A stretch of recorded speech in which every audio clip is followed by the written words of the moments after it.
Good evening. Welcome to the March 1st meeting of the Milton Planning Board. This is our 15th meeting of the fiscal year. We are being both broadcast live and recorded.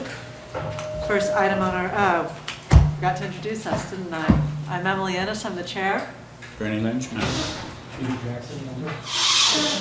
Gene Peterson, clerk. Alex Whiteside. Ed Duffy, member. Bill Clark, Planning Director. The first item on our agenda is the approval of past minutes. The only main item on our agenda is the public hearings, which will, for 131 Elliott Street, which will start at 6:45 p.m.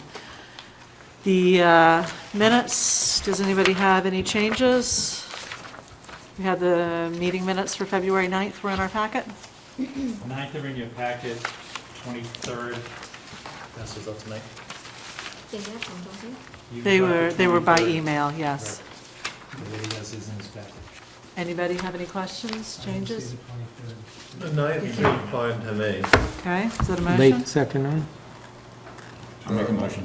Okay, so I'll take that as made and seconded. Any changes, any discussion? In that case, all in favor of the minutes of February 9th? Aye. Do you have And that? the 23rd? I haven't read that till All right, so we'll defer that to the next meeting. Because Pete, I don't think you I had a don't chance to have read them them. either. All right, they're in your packet, Ed. Okay. Should be. Yeah, why mess around? All right, so we'll defer those to the next meeting, which is March 22nd. Do you want these? And that will be in the Copy. John Cronin Conference Room upstairs at 6:30 p.m. I'd like to invite any citizens who are here to speak to join us. If you have comments for 131 Elliott Street, please hold those for the public hearing, which will begin at 6:45. Anybody else is more than welcome to join us. Seeing nobody, we will move to the town planner's report. Bill? Okay. I've been dealing with issues dealing with the wind turbine legal preparation for the appeal and the wind turbine permitting issues dealing with the electrical connections. On the planning board, the paperwork for the Hillside Street open space development, they're going to be filing, they want to open their public hearing on the 22nd of March. They want to get a special permit under section 6F, which is open space subdivision. It's a 3-lot subdivision on 15 acres off of Hillside Street. With that would be a scenic road application. They need to expand the rock opening in the wall.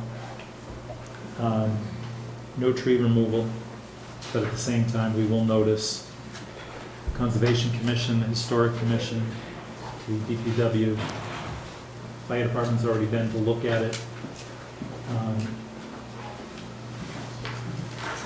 DPW's already looked at it, but probably noticed each one. Other than that, review for the 131, dealing with the site plan issues, the zoning issues, and still dealing with the 36 central affordable units. What in detail on the affordable units? How's that coming along? I took the red line deed that's a requirement of DHCD, sent it off to town council. They made some changes, asked some questions, sent it to the lawyers for the developer. They answered the questions. We sent it back to town council. We're waiting for Mr. Flynn to give the final before we go to the selectmen. Okay. Question. 17 Canton Ave, they seem to have kind of stopped. They're going to put a foundation in, I would imagine. They I are. saw they tore the building down. Where's the building stored, the parts they're going to reassemble? It is not. Oh, it's not. It's not. We're gonna They're take going to pictures of use that. pieces of it, but they're not going to put it back the way it was originally described. They have pieces to put back in, but Is that what they told us? Yeah, that's not what the not quite what agreement they was. told us. I talked to the building inspector about it. He didn't have a problem with it. He didn't feel that using the old stuff was going to be historic at all, since it was all going to be buried in a wall anyways. he still doesn't see the purpose of taking and putting some of the old 2x4s in between what are now going to be 2x6s and just placing it in there for the sake of, it's old, it's historic, it's there. It will be in the wall, but how and why, I don't know. Well, is that an issue for the historical commission? Um, If it is, it would be coming from the building inspector, and he didn't seem to have an issue with it. Or he doesn't have an issue with it, it's not even seen, he didn't have an issue with it. So it's one thing, and I did another. Not really. Any other questions? There goes on this old house. Just a reminder to members of the board that the Citizen Planner Training Collaborative, their spring session is March 13th. Did you have something on there? I owe you paperwork. I don't know if anybody else is going to be able to go, but it's Saturday. You going? Yeah, I'll be going. So anybody else is interested, we could carpool. No. Going to? I don't know yet. I just remembered one thing yeah. under mine. When I said the piece about the 22nd coming for the open space subdivision, we're doing a site walk for that on the 24th, 10 o'clock. Right. Okay, great. Anything else? No. Well, you're all set? Okay, well, that's good, because I was just going to introduce what we're going to be doing this evening. First of all, I'd like to welcome the Conservation Commission, who will be joining us for a joint meeting to kick off the discussion of 131 Elliott today. I believe Mr. Connolly and his team have a presentation for us. You can see the projector ready to go here. And we're going to shake the format of the meeting up a little bit tonight. We've got quite a lot of technical work on the zoning to do, and I appreciate that not everybody wants to sit through 34 pages of zoning discussion. So in the past couple of meetings, what we've done is we've taken a topic, we've heard the presentation, and then we've had public speaking just on that topic. What we're going to do tonight is, after Mr. Connolly's team presentation, we're going to take public comment then. Anybody is welcome to speak on any issue regarding 131 Elliott. And then after that, we're going to go into our technical discussion about the zoning and work on that for as long as we can. Just to let you know where we are, the application was filed July 6, 2010 for the special permit under Section 3J Central Avenue Planned Unit Development. The section also requires a site plan review under Section 8DA. The special permit, 8D, a special permit requires a 4/5 vote from the planning board. Under the special permit process, as of now, the board does not have a complete application from the developer that meets the zoning requirements of Section 3J. There have been many letters to the board, both in support of this project and with concerns about some of the elements that have been shown to date.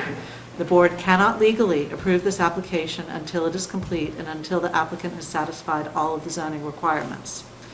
We have several outstanding topics at this point. Traffic study, there are some outstanding questions on that study. Zoning requirements, a matrix showing all of the zoning requirements and the progress to date has been published on the planning board's website. We will be working with this matrix today and at subsequent meetings until we come to agreement on how the applicant has met the zoning requirements.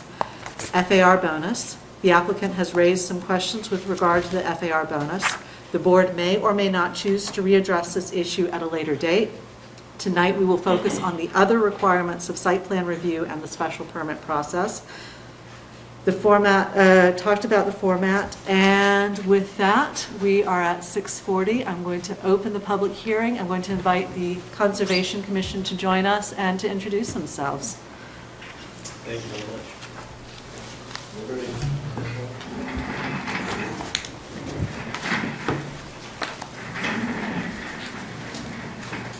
Welcome.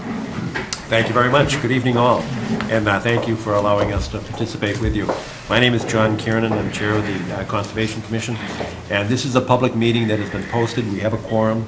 As a matter of formality, we always give our background and data. The commission, is appointed by the Board of Selectmen to enforce and implement the Wetlands Protection Act, as well as the rules and regulations based thereon, and the Milton Town bylaw.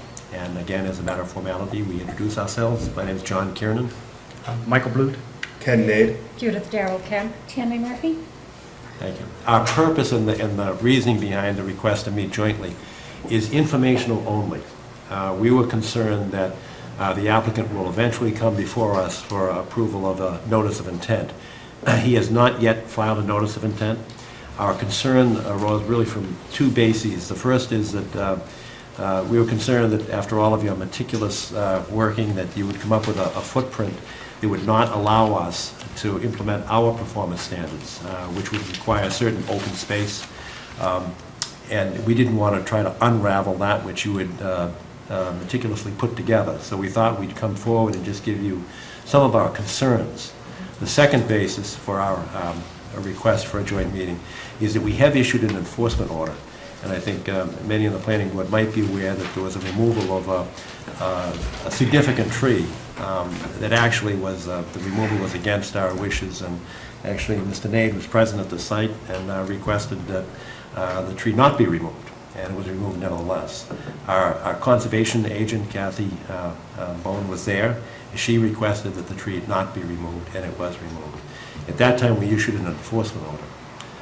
As a matter of standard practice, we have a performance standard where a tree that's improperly removed is replaced by a minimum of 3 trees.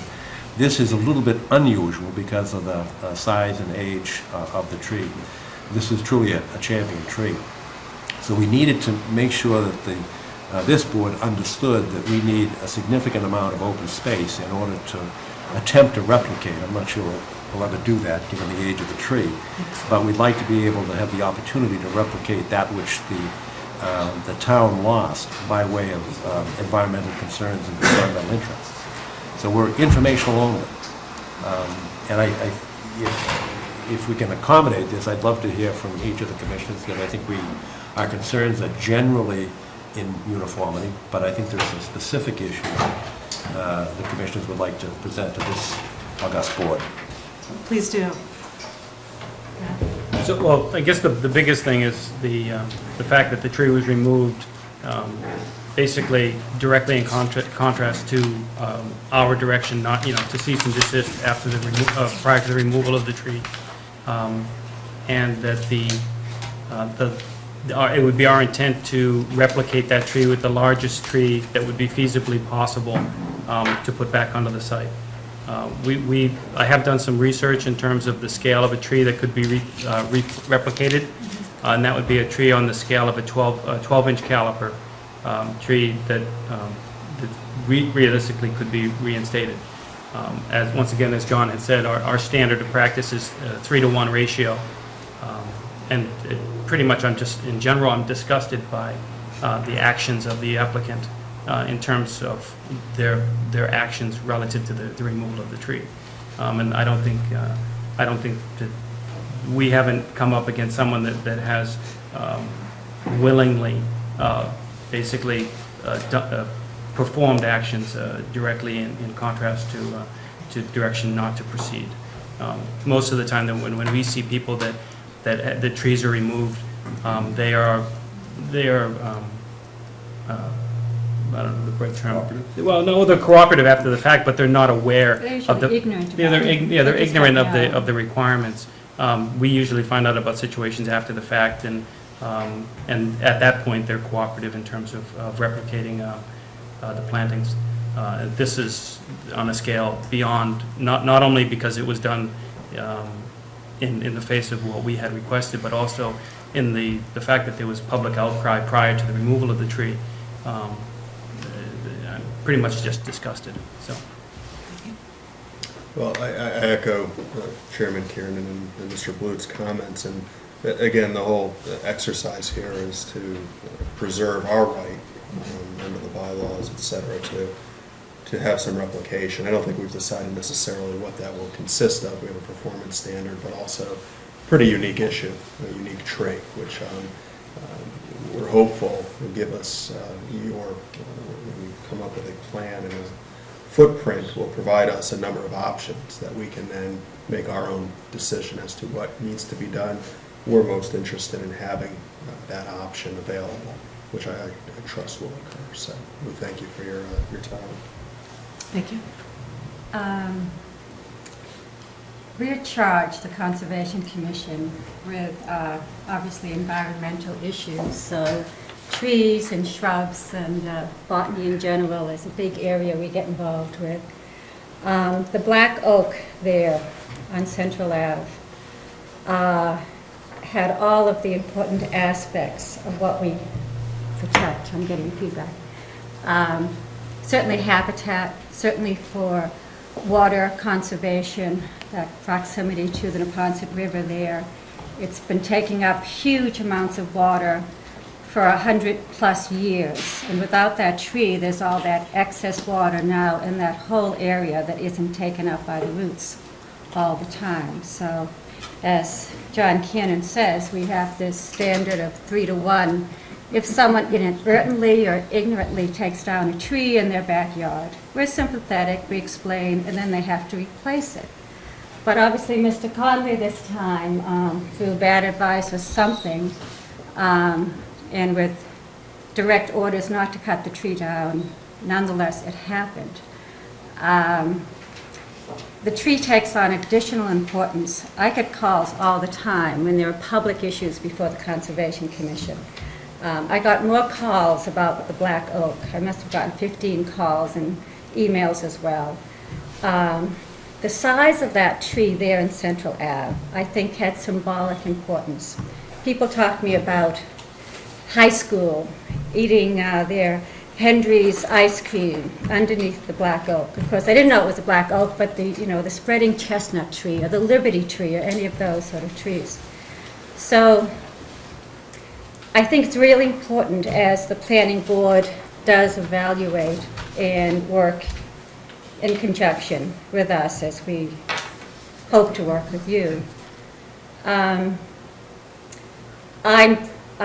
firmly of the belief that a design can be made there that will have a wonderful area of trees, maybe several trees, maybe sizable trees, maybe 12-inch calipers that could be put there, maybe 3 trees. So the very corner there at Central Ave can begin to have trees again that people will sit under with benches. And then there's 100 possibilities for the design then as it steps back a little bit from an area of community, of public space. You know, that area is public space.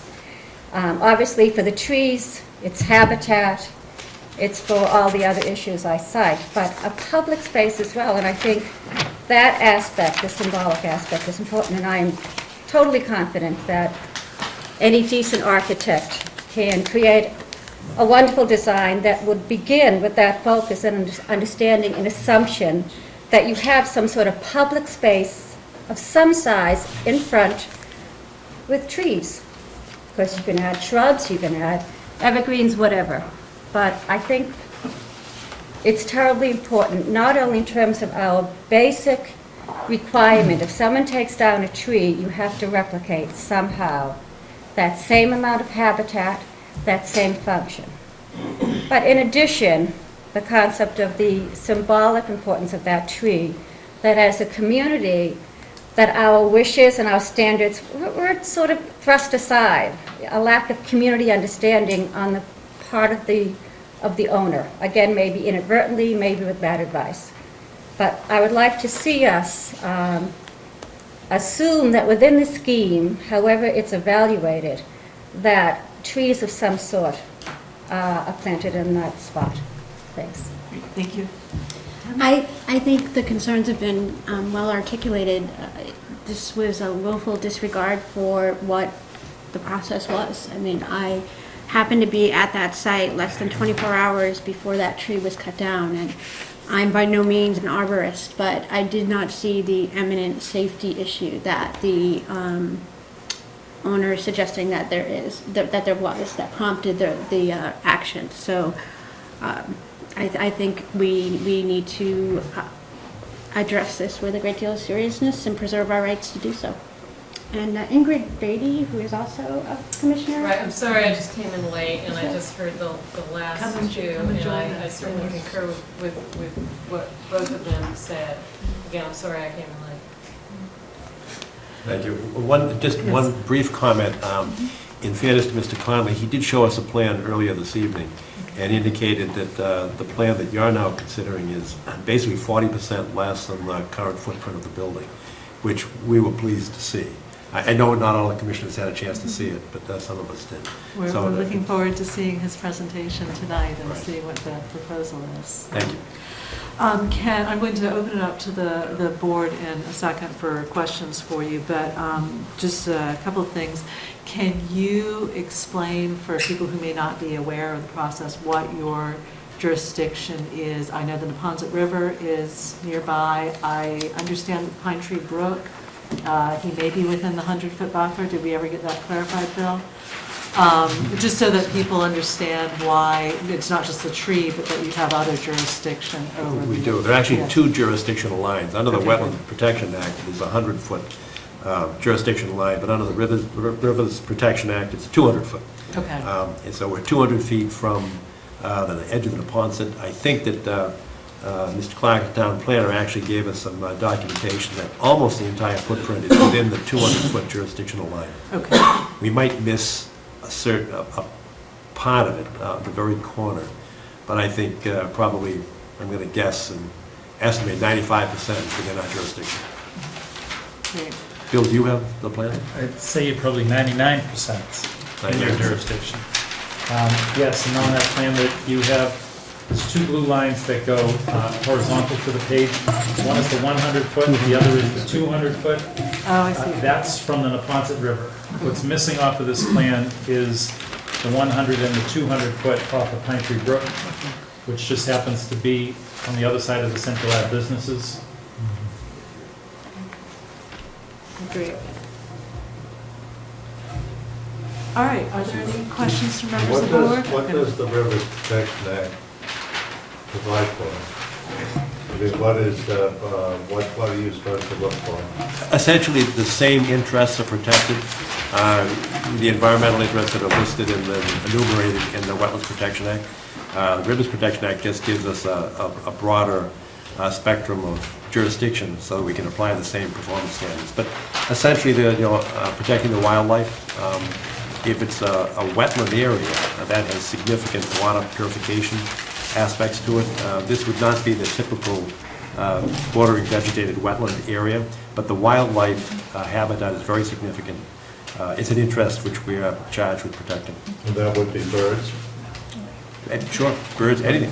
Well, not only Everything. birds, it would be flowers there and the bees and the insects that are also important, you know, not just the more obvious animals, but all of the other creatures who would benefit from plants and trees in that area, certainly. So the law provides that the developer must replicate an environmental situation similar to what existed before? No, not exactly, but we try to achieve a balance between the interests that are protected and the rights of an individual owner. We acknowledge the rights of an individual owner, and we try to help people comply with the performance standards that we impose. We don't try to throw up roadblocks and obstacles, but we try to work with the applicant to make sure that the best interests of the environmental standards are protected. I think that we're anxious to work with the Conservation Commission on a landscape plan. There's no point in our approving one if you don't approve it. So we might see if we can figure out how we're going to do that. I was going to actually talk about the process a little bit, because I believe normally an applicant under a special permit would not file with you until after they receive the special permit. And we normally put in language that says the Conservation Commission's decision is part of the special permit. But in this case, where you may be looking for a certain amount of square footage in order to replicate the tree, we're going to need to work with you in advance of the special permit, and I think we need to figure out how we want to do that process so that all of your concerns are heard prior to a final, we don't want the developer coming in with a final plan either and having to redo it. I'm sure he doesn't want to do that. We don't want to redo it, and you don't want to redo it. Brett, Just you have a question, Madam Chairman, could the Conservation Commission sit in with us for maybe 2 or 3 hours on 1 or 2 different nights when we're contemplating this landscape plan? Sure. Just That's a good outside. alternative, or another one would be to invite Mr. Conley to file his notice of intent earlier than customary, because I agree, the customary process is to complete your permitting and then go to the Conservation Commission. So we can do it either way. Okay, so we can talk with Mr. Connolly and see how he'd prefer to do it, whether it's easier for him to do joint meetings or whether he would prefer to have them separated. Pete, I saw your hand up at one point. I had 2 questions. When you require tree replacement, is it strictly a number or is it related to caliper inch of trees?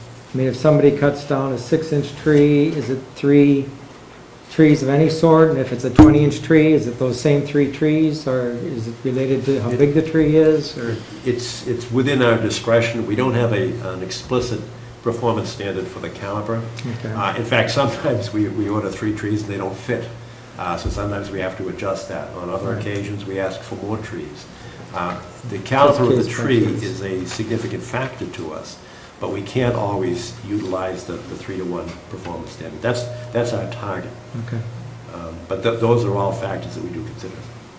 That's So- standard, I'm sorry. So when you say that under your enforcement order, you want to replicate lost value. And my guess is the value you're trying to replicate is perhaps habitat.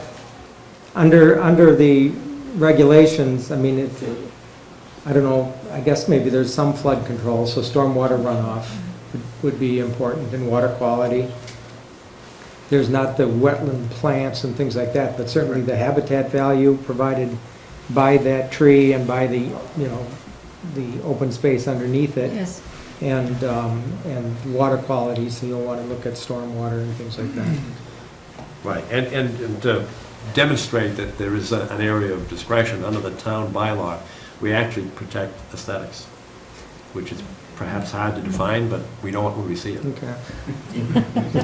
Exactly. Fair enough. One final question from my point of view. Is your preference to replicate on-site? Do you have flexibility to replicate, to have some of it done on-site and some off? Or is your target to have everything done on the site of the original tree? Our preference is to do it on-site, but Okay. we certainly will consider off-site replication. In fact, that's often done. Okay, if there's not enough room for Correct. whatever reason. Any other questions from board members? Well, you're welcome to stay as long as you like. Well, do you have any questions for us, I should say? Oh, I don't. Is it necessary for all the members to come next time? if we have a joint meeting, yes. We have to have a it would be- quorum? Well, if they're going to, if we're going to have a full joint meeting, yes. So, Alex? My feeling is that it probably would be better if they filed the notice of intent Okay. and got that legal process started, because you're going to have to do it. I mean, why decide what would be your decision on notice of intent without requiring them to file a notice of intent? Well, under our rules and regulations, the applicant has to consent to a continuance. Otherwise, we have to vote within 21 days. So if Mr. Conley were to cooperate with this joint process, we could continue a number of meetings, but we would not be weighing in on, the density issues, the zoning issues. So I suspect that it would go longer because of the details that you're concerned with. So I think it's a good idea, but I think we'd have to have the cooperation of Mr. Conley to do that. Okay. Because we'd have to continue it into the future until such time as you had made your decision, and then we could jointly arrive at a decision with respect to the landscaping plan. So when we have the applicant and his team come up to discuss the other parts of the zoning, we can also discuss the timing, because timing of the overall project is something on the agenda for tonight as well. So it's great. Nothing else from our board? Ed? Be any necessity to preserving the stump in the ground for the time being? Just soil stability.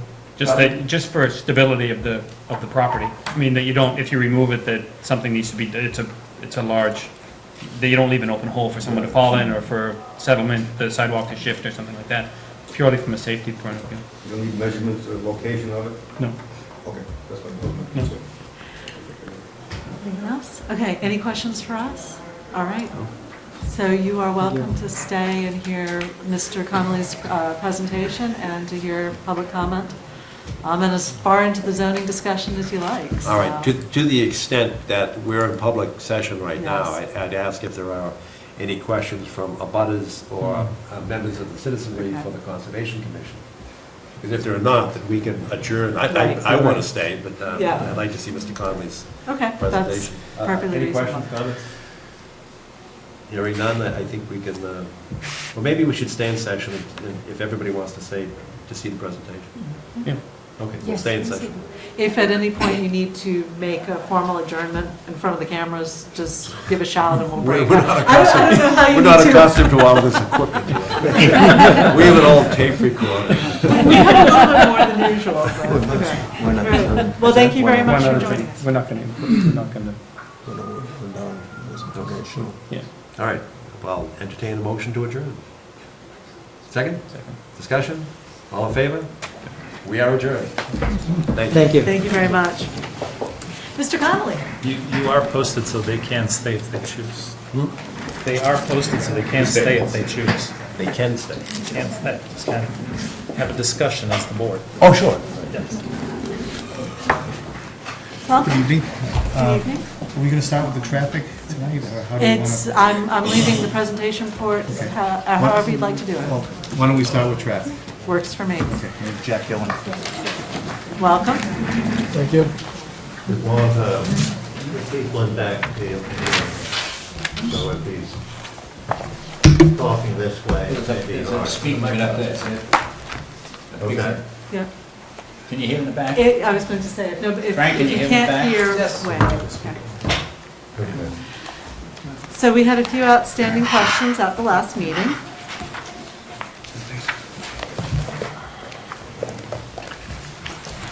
And we received your memorandum. Okay. I'm not sure how you'd like to proceed. I could give a brief overview, and then if you wanted to get into more and more specifics, obviously, you know I'd like to talk traffic, so I'll say as long as you want to, you know.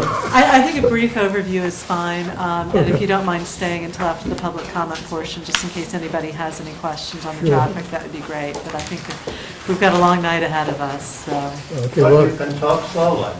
I will talk slow. yes. That means I can talk longer. I'll be brief. There were actually, from what I see, two basic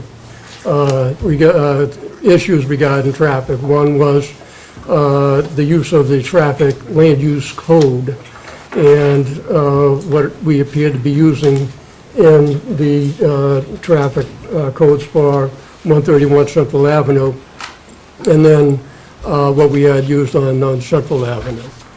I think there may have been a slight misunderstanding where we actually were consistent with the land use codes for the residential area being code 230 and on the retail being code 820. There were actually two figures in our past memo of February 8th regarding trip generation, and one of those figures was not of our site. It was the background traffic. You had asked a little bit more information on that. So we had shown in that figure 6, the land use code for the residential units at 36 Central Avenue, and also the land use code 931 for a restaurant being the site at the Fallon site, I believe it is, the restaurant in there, and where those numbers came from. And then on the following figure 7, we repeated the residential and retail that we had used in the early report, but we had also added Saturday midday in case the board wanted a comparison between the morning peak, evening weekday peak, and then the Saturday. So I hope that that cleared that up, and I'm sorry for any confusion along those lines.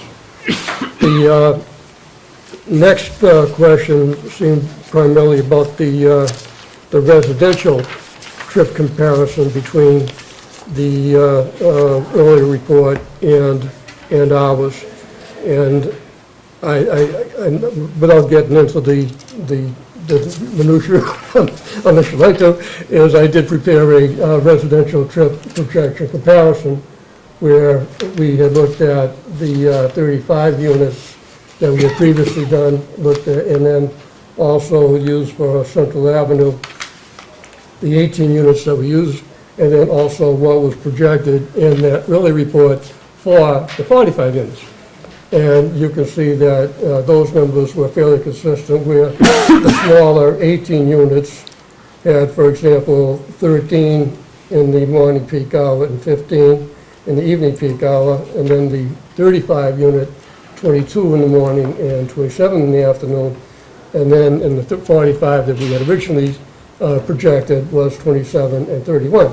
So that just shows pretty much that the more units you have, the more trips you're going to have. So I hope that that residential piece of it was settled and it had nothing to do with, maybe I had used the word suburban or urban, not used one of those words, and that pretty much settled that out, I believe. There was also a question on the total trips, so that would have obviously left the retail component left to be perhaps that may have entered into the difference in trip generation. Actually, there were two variables. One was that the books actually, the equations had changed slightly between the 7th edition and the 8th edition. And also, we had earlier, we looked at the, there's actually, if I can hold this up, they told me not to make copies of this. I got yelled at one time when I made a copy of the trip generation. I guess it's copyrighted and they like to sell more books or whatever. But they, one of it is they take the average rate, which is a straight line, and cut right through the scattergram. And the other is when they do a log curve, and they try to have the curve somewhat match the scattergrams. Obviously, the larger you build something, it's not a straight proportion all the ways out. So anyways, there was a difference between the trips for the straight line curve and the curve for the scattergram, the log in the average rate, which is the straight line. We had looked at the curve earlier, but then when we got into the really looking at this retail component, the axis with the square footage, this is the retail component, and this is 1,000,000 square feet where my pen is. This is 100,000 square feet back here.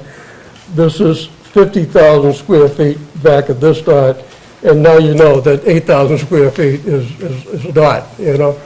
So looking at all that, the curve actually stopped around 30,000, so the curve didn't even go back to that 8,000.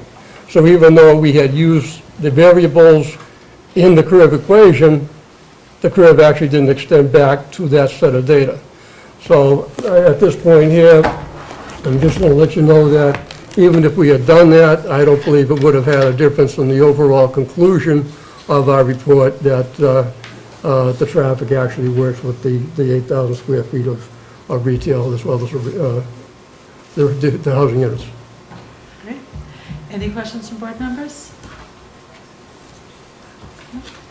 All right, thank you very much. Again, if you don't mind staying until we open up the public comments, that'd be great, just in case there's a few questions. Sure. I'd just like to ask one question. One of the questions that came up was the difference between the report you prepared for 36 Central and this report and the projections, and I understand that. And then I look at, you know, the 36 Central report done in 2007 was based on 45 residential units here, and now it's 35, so you reduce everything 25%. Well, it's not quite, but right. And your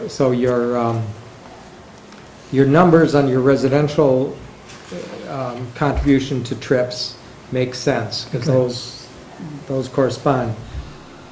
But the square footage of retail proposed at the site is in essence the same as it was in 2007. Yet in 2007, your projections were many times higher, 4 times as high. And I'm not sure if your explanation right now explained that, because I'm so I tried confused by to. all this anyway. I mean, you know, the difference between a straight line projection and a curved line projection changes a number from 36 to 8. So, If you put those variables in there, that's what it changes, yeah. So, you can see, again, maybe you can't. These I books- can't see, but these- that's all These right. books Yeah, are I know. available at the transportation I have building. them in my office too. Ah, very good. I think that's the old one, that's the edition 7, but nevertheless, it's really Same close. idea, okay. I Right. just, So it's again, both methods have been accepted in court, and there is case law on that either method, and sometimes like people like a discussion like tonight on why did you pick this selection, this method over that one, and what ramifications, if any, would it have? And my response to you tonight is that we were very conservative back before. We notice now the line doesn't go back as far as the 8,000, the scattergram. The line itself actually fits the data better if you're looking at to take it down to the 8,000 square feet. And, if I had to do over again, would I have been consistent? Probably, but this time here, when I did it, I wanted to give the board the best projection of what these trips are going to look like, not necessarily the lowest, but what was the best projection, and based on what I was seeing here, the straight line was better. but I'm assuming in 2007, you were giving us the best projection also. And the difference is that using the 2007 numbers that were used at 36 Central, if we were using them now, my guess is it would say that we were having traffic problems out there, and we were going to have queuing and things like that. I mean, No, given that's- these numbers are so much higher. No, I mean, it- changing from 109 units in the PM, 109 trips in the PM to 31 trips, and there's not a difference in, how much traffic backs up at the stop signs and things like that. It's just hard for me to understand that there's that much play in the There numbers. really, when you look at the trips and you have the directional distribution, the trip assignments, and obviously you are in an area now with other commercial areas. It's almost like saying, if we had done a strip mall out on 138, these are what your trips are going to be. And if you look at it in the village area, you do have some shared trips. We didn't take credit for the shared trips. We didn't take credit for being on the trolley line when we did the residential. We're over-conservative as far as all of that goes. And when you look at the number of trips and your directional distribution and what the thresholds are, it's not gonna matter as far as my overall. I didn't do all of, you've seen the capacity calculations in the first set. I didn't do all of those over again because to me it was intuitively clear that it would not have jumped out as, oh my God, now you're going to have queuing and you never had it before. Okay, You're the expert. thank you. It's all confusing to me. I just wanted to ask Jack, have you done plans on access egress to the building yet? I'm not doing the plans for the access and egress to the building. I was told that we do have 2 driveways as far as the assumptions when I did the report, and how many parking spaces were going to be allocated for the residential on Central Avenue, and how many spaces were going to be allocated for the residential on Elliott. I was also told that all of the commercial parking was going to be off of Elliott. So based on the number of parking spaces, the number of assigned units, and the number of square footage, we did those assignments based on what those parking spaces were serving. Without a formal study, can you say tonight, would it be better to have all traffic, for example, would it be better to have all inbound traffic off of Elliott, and all outbound off of I'm not prepared to say that tonight, and I know that if I'm not sure that having that wish, physically we could do it. You know, I'm worried about the difference in grade elevations. It's not that one's at the same elevation as the other. And in order to get a ramp built in there, I'm not sure what the slope would be. We don't like over 5% slope because that's when the car door breaks your leg, you know. So without looking into, could you physically get all those spaces in there off-street and still have the access and egress where I am not prepared for that, I'm sorry. Anything else, board members? All right, thank you very much. Steve, what's the next step? Okay, Warren? We'll bring Warren Daniel up. and Okay, get into great. this.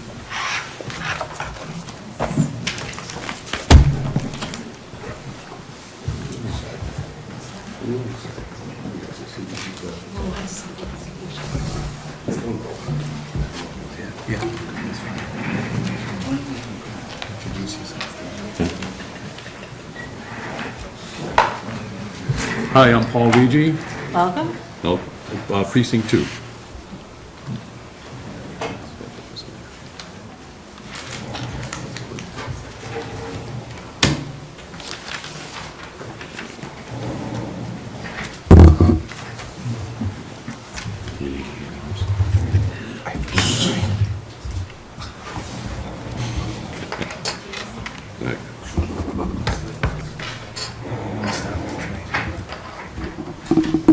Spell your last name, sir, please. R-E-G-E. No, we'll go this. What you have? Liz, don't you want to? Can you grab that? Well, just, I think what you said, that we submitted for this original, sort of background.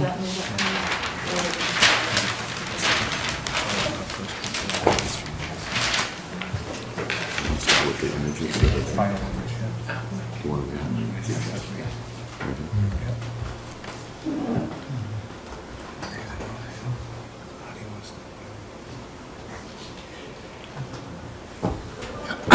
Yeah, what we'd like to do, I think, is just review what we've, kind of where we've been on this project, as you've done with... Identify themselves, just for the audience. that Sure, don't know. yeah, Warren Daniel, Thank you. Daniel Architects. Paul Rigi, Precinct 2. Stephen Connolly, applicant. And to just kind of give an overview of where the project has been, and because there's been a lot of twists and turns, as we know, and I think to kind of go through the original submission and the changes would be helpful.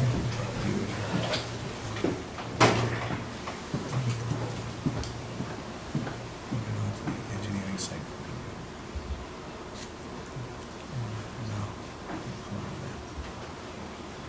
What are you looking for? There you go.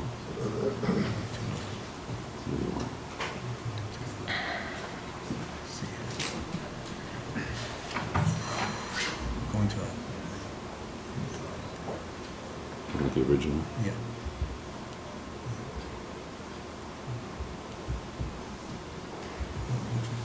Which one do you want? Yeah, I mean, the floor plans we have here, and we can go lower floor, ground floor. So this is the original submission? Yeah. Can zoom out, so. Yeah, that's upside down. Yeah, it's right. Okay. Again, we won't go through, every drawing, but the intent is to show that we've stayed with the design through the changes, and we've increased commercial area, changed the layout slightly, moved the building back on the site about 5 feet and away from the tracks 2 feet from this plan. Can we go to the site plan?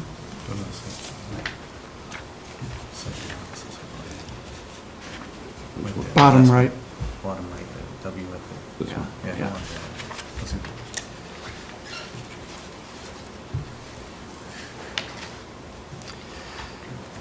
Okay, this was the original site plan that had the trees and along the Elliott Street and some features that we have discussed. Again, we moved the building slightly. The footprint is the same size, and it's moved to the left, which is west, about 5 feet, and off the tracks about 2 feet. So we're sticking with the engineering, the basic design of the site, the square footages, et cetera. But we've looked at a lot of things as we've redesigned, and so this is the context that we start from. Yeah, I mean, basically, it's always been a 4-story building.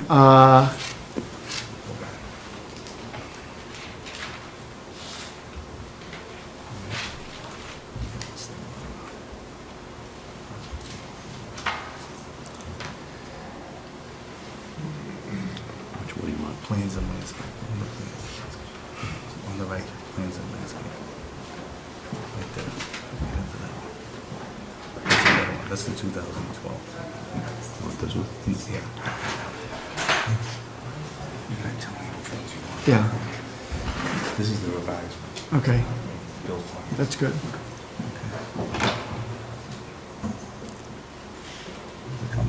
Yep. Sure. It's here. Okay. Increase it. This shows the new site plan, revised site plan, which is a whole lot like the old one, slightly moved, made the openings into the site off Elliott Street wider, made the brick sidewalk, courtyard, which is the lower area on the right lower, more continuous with the entryway, making it more of a public space, and then move the trees into the site. As we talked about with the conservation, we're interested in a number of trees replacing the oak that came down.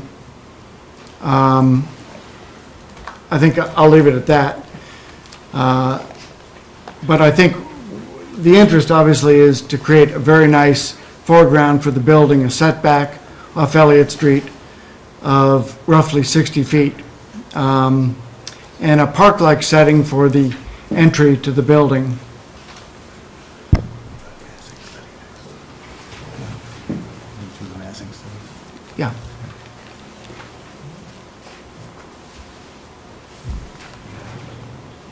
Yeah, the massing study.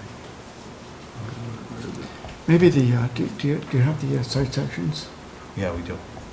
It'd be Wanna good go to to see site those. sec? Yeah. Sorry that we Go to site. we have what's called too many drawings here, I think.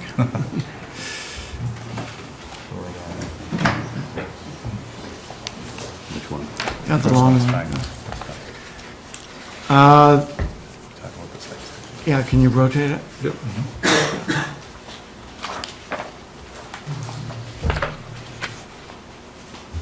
Again, Just keep going.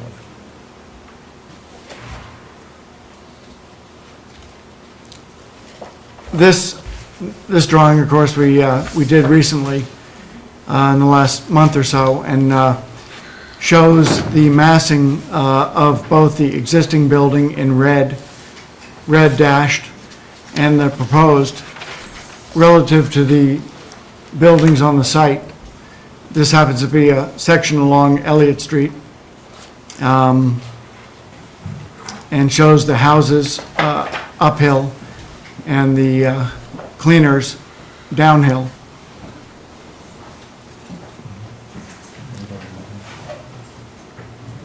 one of the things I think that, you know, I think has gotten lost a little bit is that the setback off Central Ave varies because of the curve of Central Ave, but it's roughly 20 feet.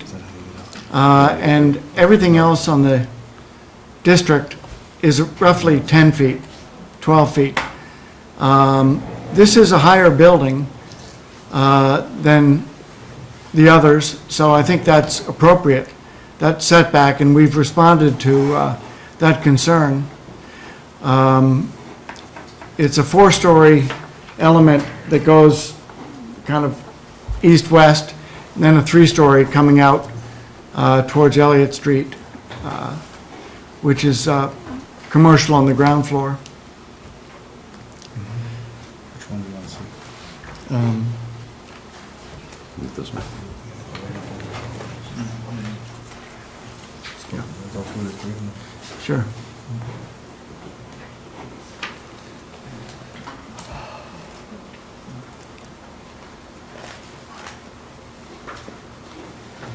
You can see the setback heights. Yeah.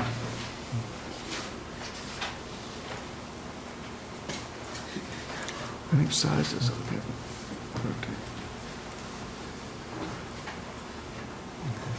Yeah, go down to size to like 33%, 25. Yeah, again, showing the section of the existing, which is really in two pieces, the through the center of it, and then the front has a pop-up sort of radiator, I think of it as, and going across the street on Elliott to the wine shop.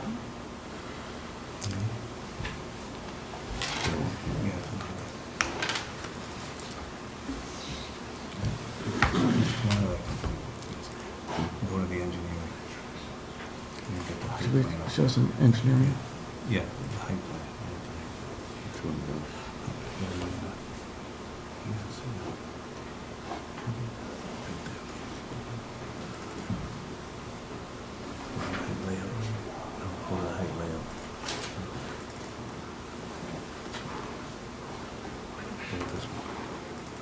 Get that one up there. Rotate that. That's the best. Rotate. That's the best illustration. Yeah. Yeah. We come up upside down. Yeah. I think that this is the best illustration showing our new design versus the existing building and the 40% less footprint. And the concerns that the neighbors have had, that I've listened to, is the setback from the residential area. And as you can see with our proposed building, from 145 Elliott Street, we're over 100 feet away from the lot line. The existing building that's there has a 26-foot elevation right on Elliott Street. Our proposed building is 54 feet back off the street with a 40-foot elevation. So we're setting the building back as the zoning calls for and was amended back in 2007 to give us the ability to set the building back without stepping the building back. That was we specifically asked the planning board in 2007 to present an article to town meeting to give us relief on the original zoning in '06. So now down on Central Avenue, our building height is the same on the 5-floor element, is the same as what's there right now.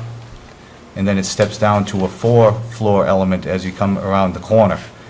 I want to note that our original proposal in '07, if you want to go to the meeting minutes, I want to go back to the meeting minutes for a minute because this is very important when it comes to the massing of the building. I know some of the neighbors that have shown up here at the meetings have made statements that we haven't considered what the planning board has been saying.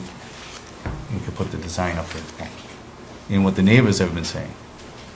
Now, we approached the planning board after the '06 town meeting, after we designed a building, we found that we needed 3 amendments to make our design work and be successful with them.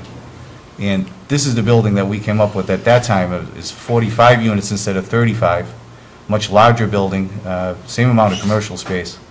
But that was the design we had. And if you can see, we had the 5-floor element all the way around on Central Avenue, and we had the building out on the sidewalk. And this is the handout that we did for the planning board at town meeting in 2007.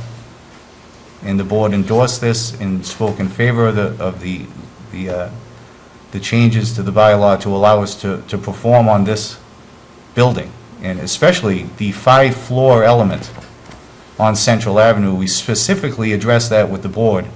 The board inserted language to exclude the basement area from being counted as a story. We also dropped the ground floor height from 12 to 11 feet, so that it would qualify as a 4-story building under the state building code. So I know there's been statements made at previous meetings that we have not shown a design to this board. We have shown a design to this board. This was originally our building before the issues of FAR, the 1.5 FAR came up. We had a 45-unit building. And in this past town meeting, and I'd like to point out that this massing was understood by everybody that this is where this building was going to be. And Mr. Jackson presented that for the planning board in 2007. So, you know, I can't understand the pushback here now that I'm in with my application. We've always represented this. And now our building is smaller on the, as you take the corner, we've dropped the story down, and we have a 4th-floor element, and then as you transition up into the Ellie Street elevations and into the residences. So, you know, the question of massing has been a sticking point in the past few meetings, minimum. But we're consistent with what we've always represented to the board that we could do down there and have a successful project. And I think that's very important for tonight. Can we get what we have there now? A picture of an image that we have on that corner. Rendering on that corner. Yeah. One of the new images. One of those. Now that's the new elevation. The board requested that we redesign the building from our original application. We did so. Mansard roof, balconies, closed in did a different treatment on the windows, set the building back. I know Warren had mentioned we set it back 5 more feet, but the total off the sidewalk from Central Ave is now 14 feet. That building right now is right on the street. So we have a 14-foot setback to mitigate the height on that section. We also set the building back 10 feet off the tracks. It's currently right on the property line. We're 10 feet off the property line to give some space. So there's plenty of walking room from that station to come around the corner. Also, as you can see with our new development, as I mentioned earlier, we stepped down the wing of that building. We stepped it down a story, and we integrated that into the neighborhood. I think this is an excellent building program, and it's one that we need to be successful because there is a commercial component that's required under this bylaw. We need to have that presence on the street. We need to anchor the corner. The Central Avenue Business Committee specifically requested that we anchor the corner, and they wanted that presence on the corner of that intersection to complete the circle, to complete that district with the walking sidewalks and the pedestrian access. We feel we need that to be successful. It's a lot of commercial space to provide on that corner, you know, especially in this economy, but in any economy down on that corner. That's a lot of commercial space to have to carry. So we need to have it positioned with the best chance of success, and this is where we feel we need to be. I don't know what else you want. No, I think that's it. Do we have?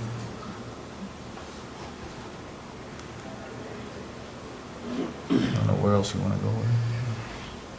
Anything you So, specifically yeah, want to talk about? I don't think we have more of a show than that. Just one of the things that's gotten lost, I think, in the process is the degree of continuity or lack of continuity from the original submission, and how we've looked at this as a sort of organism that has parking, internal parking, external parking, open space, step down in building heights, commercial. it's doing a lot of things. And so I think we feel that we have been consistent and, you know, want to continue with this scheme. Pretty much it. You done? Yeah. Okay, well, thank you very much for reminding us of the progress we've made today. It's also very helpful, I think, for all of us to have them in such a large format so that the board and the public can see it at the same time. So thank you for bringing those. As you know, I wanted to bring the public input in, but I wanted to give the board if there's anything that you want to respond to immediately before we ask the public to join us. Certainly you are, I know, aware, because we've discussed it before, that the drawings done for town meeting were naturally concept plans that didn't necessarily meet the zoning requirements. Of course, that's what we're going to talk about tonight. So, but I appreciate you bringing the history. The 06 were concept plans to give examples of what the zoning would yield. The 07 was an actual plan that we came to the board with, and we needed specific relief with our design in order to produce on that plan. But you did And we not did have do the that. application in front of us. Well, with that's all true, the but a normal formal application, drawings as we you know, have. there's a lot Exactly. involved in So it. I just want to make sure that that was Yes, clarified. but I that think there it's, weren't a- I think it's very clear what what we were intending to build. Fair enough.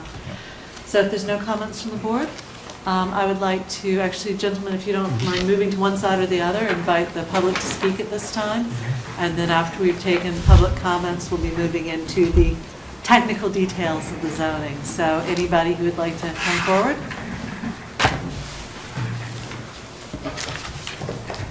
Mr. Mullen. Introduce yourself as always. to the- Madam Chairman, Peter Mullen, 19 Gaskins Road, Town Meeting Member, Precinct 3. I'm wondering if we can go back to traffic and if we can have the traffic engineer up here. Of course.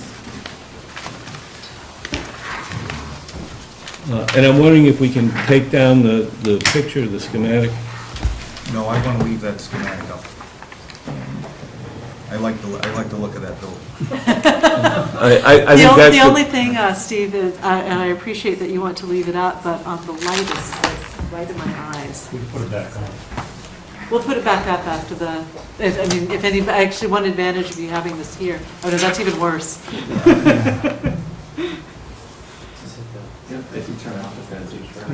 Well, I was just thinking that somebody from, some members of the public may want to refer to a particular drawing since you have it here, so I don't want to shut it down completely, so, all right. At least for the traffic portion, we'll leave it off. Madam Chairman, after the last meeting, I submitted a chart to the town planner relating to the comparison of the traffic reports between 36 Central Avenue and 131 Elliott Street. I listened to the traffic engineer tonight, and I must say I didn't understand, I don't think, a single thing that he had to say. And I'm wondering if this was provided to the applicant, The chart, the chart that I submitted. Bill? Yes. Okay. And have you seen this chart, sir? I have it right here. Okay. As I understand it, you submitted a report on 36 Central Avenue back in 2007, is that right? Peter, please just ask the whole question rather than a back and forth. Well, I'm trying to get some... I know what you're trying to do, but we've got a long agenda, so if you just Okay. ask your whole question, allow them to answer. The building at 36 Central Avenue, at the time the report was submitted, was 18 residential units and 3,700 square feet of commercial space. And the report said that during peak hours, the trip generation would be 116 units. 116 trips would be generated by that development. The report that's been submitted for 131 Elliott Street is based on 35 residential units, almost twice as much, and 8,300 square feet of commercial space, more than twice as much. Yet the estimate is that it's only going to generate 88 units, 88 trips during peak hours. So the Elliott Street project is twice as big but it's estimated to generate many fewer trips. I still don't understand how the engineer got to that conclusion, and I'm wondering if the board can get us an answer. Can I, just one response right here? Absolutely. I was wondering where the 116 came from, and I can see in his table that he added all the trips in the morning peak hour, which is 35, with all of the trips during the evening peak hour, which is 81, and he ended up with the 116. And you know, we usually don't combine the morning peak hour and the evening peak hour. We'll do the capacity calculations for both and make sure both peak hours work. And if you'd like to know roughly what's going to be over the course of a whole day, we look at that number as well. But I think I hope I was clear in my presentation earlier about what the difference was in the trips in the morning peak hour versus the afternoon between the two studies. I don't know if Mr. Mullen has seen my response to his table and whether that was clear to him that I had submitted well before tonight's meeting. I have not seen anything further since the last meeting, any submission from the traffic engineer. But in both reports, an AM number is calculated, a PM number is calculated, and a total is calculated. I mean, even if you just look at the AM numbers, the Elliott Street project, 131 Elliott Street, the estimate is that there's going to be 30 trips out of the building in the morning, all right? That's twice as many units. In the 36 Central Avenue estimate. Excuse me, Peter, what page is that on? It's right up the top, the numbers up. The page that you're referring to. Well, he doesn't have He this doesn't have memo. this report. See, This I is the don't newest have, one. I have the traffic reports that were submitted back in 36 Central Avenue. And the memorandum that you have. maybe we can just clarify, are any of the numbers that I have in my chart inaccurate? They don't come from your report? There is mixing and mashing of my regular report, my memo, the previous memo, the size of the type of use. So then I think what needs to happen, Bill, can you get Peter a copy of the memorandum that we have? Well, Because that may answer some of your questions. I and if I don't think doesn't, it will. I think that there's an attempt here to obfuscate. And if we just look at this 36 Central Avenue, trip generation in the AM, it's 35 units, is that right? 35 trips? I think you have to show them the report that you're looking at. 35 in In the AM, Right. from your report on 36 Central Avenue. No, right, I have right here. Okay. And with regard to the Elliott Street property, you estimate that in the morning, in the peak hour, there'll be 30 trips generated, correct? Yeah, through the board, this is why I prepared this last memo. All right. But I Can you give this explain Peter can you... Because it shows, I'm sorry. I'm going to say one person at a Can- time. Peter, let him finish his statement, and then Jack, go Yeah, ahead. first of all, I think I could show Peter, based on the different reports, where the numbers all came from, and how, if you look at the trips for the residential units, based on the Central Avenue, the 18 units were generating 13 in the morning peak hour and 15 in the afternoon peak hour. We looked, also in that report, when you looked at the 45 units, there were 27 residential trips in the morning peak hour and 31 in the afternoon peak hour.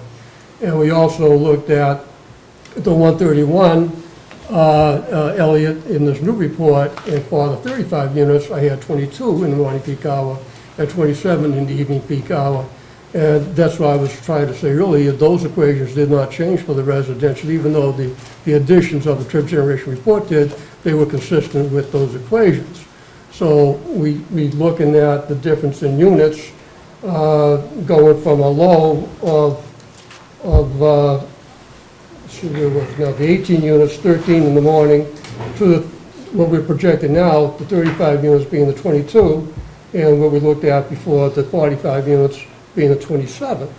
Right. And again, during the evening peak hour, there's a similar progression with the 18 units at Central Avenue being the 15. The currently proposed 35 units, 27, and then what we projected back then for the 45 units being the 31. So I think it's a fairly consistent projection in the same units, so the residential, we should not have a problem with as far as the number of trips go. Madam Chairman, I think that comment, that supposed response to my question is incomprehensible. I'd like to be able to just ask my question and see if I can get if we can get an answer to my question. Ask your question. In the 36 Central Avenue report, in the AM, you estimate that the development is going to generate 35 trips in the morning, in the Wait. peak hour. The 30, because just let me clarify this so I understand the question you're asking. Okay. Are you asking how many trips he's generated for 36 Central Avenue in that report, or how many trips he's generated for 131 Elliott in that report? In his report that he submitted in 2007 to Right. this board relating to 36 Central Avenue, But he estimated both buildings. and I'm only asking about the 36 Central Avenue building. Okay, that's just what I wanted to clarify. And he said he estimated that it would generate 35 trips out of the property in the morning. No, that was 35 total. There were 15 trips inbound and 19 outbound. All right, 35 Total trips 35. in or out in the morning, is that right? That's what I had back for 36 in there. 436, okay. And with regard to the Elliott Street property, in the report that you submitted in December, you estimated that that property would generate 30 trips in the morning, is that right? That's correct. All right. So how can a building that's twice the size, has twice as many units, twice as much commercial space, generate fewer trips in the morning? That's the question that I'm asking. And I thought that I had answered that the first time with the residential trips, we're fairly clear on. No, we're not. We're absolutely not clear. Hold on. Actually, we're not clear, come to think of On it. the residential part of it? Emily. If you could turn to the page. Whoa, One three sec. people. This, we're getting tied up here. I mean, I'd be welcoming to have Jack talk to Peter. Take 15, 20 minutes to get on the same page and come back in and ask a few questions if they want, so we can keep going with this meeting. No, This is getting, we'll be here all night with this. Hold on. There's a disconnect here between the methodology of whether these. That's what I'm trying to get to is, and just answer that quickly, and then maybe the two of you can go and talk. But Peter's asked a question in public, Sure, and okay. I want that answer. So Peter said you've got a difference in the number of units between 36 and 131 Elliott. Right. And the trip numbers are different. You know, the 131 Elliott is being shown as Right. is similar amounts to 36, and yet it's a larger project. Without using traffic terminology that not everybody will understand, can you explain why that would be? Right, there was a different methodology in regards to the commercial or the retail element. We were consistent with the equations for the residential, and the residential units are generating proportionally the same as they would have in the earlier report, the residential. And I will talk with Peter if you allow me to do that outside with the residential parts. I understand that he had the same question about the retail. Why is it a different methodology? And I think I had mentioned that earlier, that instead of using the average rate straight line, the curve is used earlier. And it's not going to matter an awful lot, other than it sounds like a big difference, but not comparison to all the traffic going through that intersection, you say. So, But I think we've got a question that the average person looking at these numbers, who's not a technical expert, is going to say, I don't understand why a smaller building has, or why a larger building has roughly the same number of trips as a smaller building. So, Peter, if the two of you don't mind talking this through, and then you're more than welcome to come back.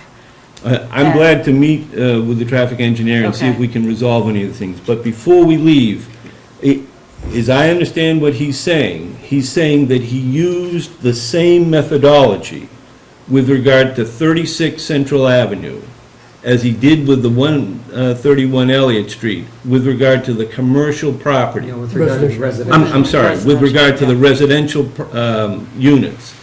And that the numbers, you're saying, are essentially the same.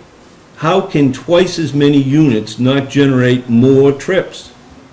Again, through the board, I think I tried to be clear. I didn't say they were the same. On the residential, when it went from 45 units to 35 units, that's roughly 25%.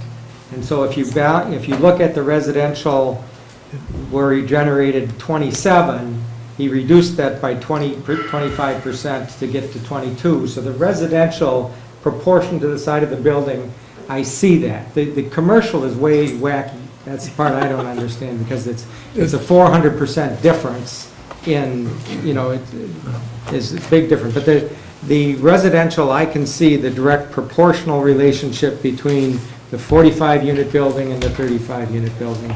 And that, if you get a chance to look at this memo you prepared, I think you'll see that.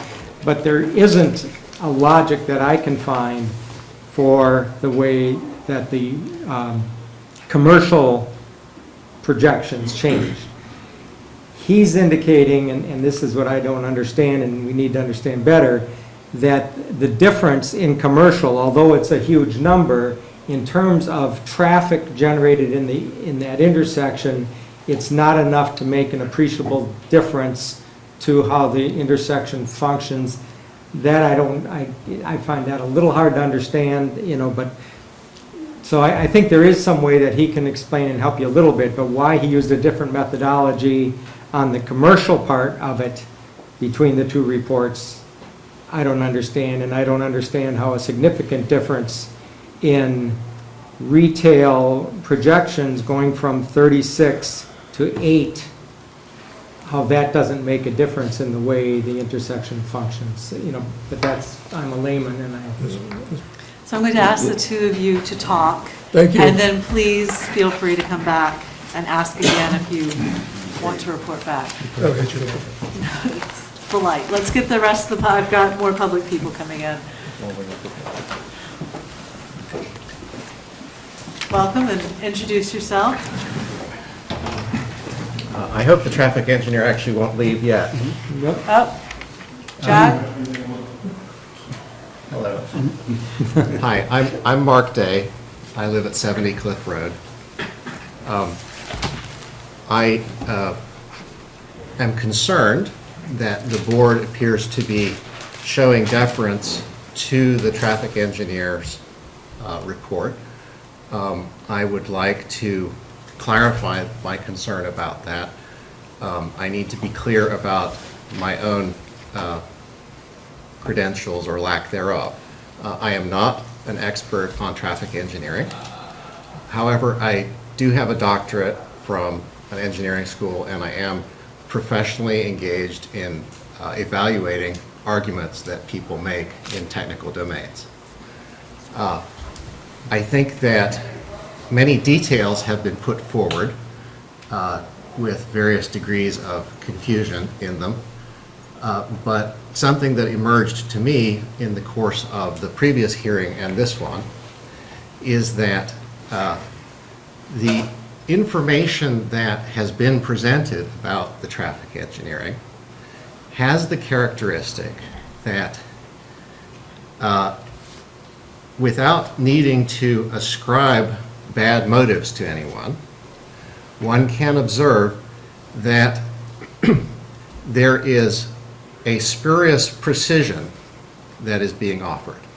That is, various numbers are put forward as though they were precise and well understood, but then it turns out that small changes in methodology, changes in assumptions, minor variations in which graph is used from which book of which edition, produce enormous differences in the conclusions that are reached. And therefore, I would say that whatever the reason is, that the methodologies that are being applied in this particular case are not sound, and that the information that is being delivered should be treated with considerable skepticism, and the attempts to explain the conspicuous contradictions or gaps should be treated with some concern. Thank you. Thank you. Anybody else wishing to speak?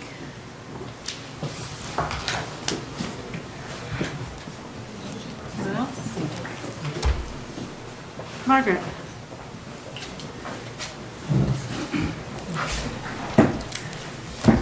Margaret Donovan, 41 Central Avenue, and I'm just amazed at the amount of time we're spending on the traffic that supposedly is going in and going out of the building in the morning or in the AM or in the PM, as opposed to what kind of still traffic we will have after the building is completed.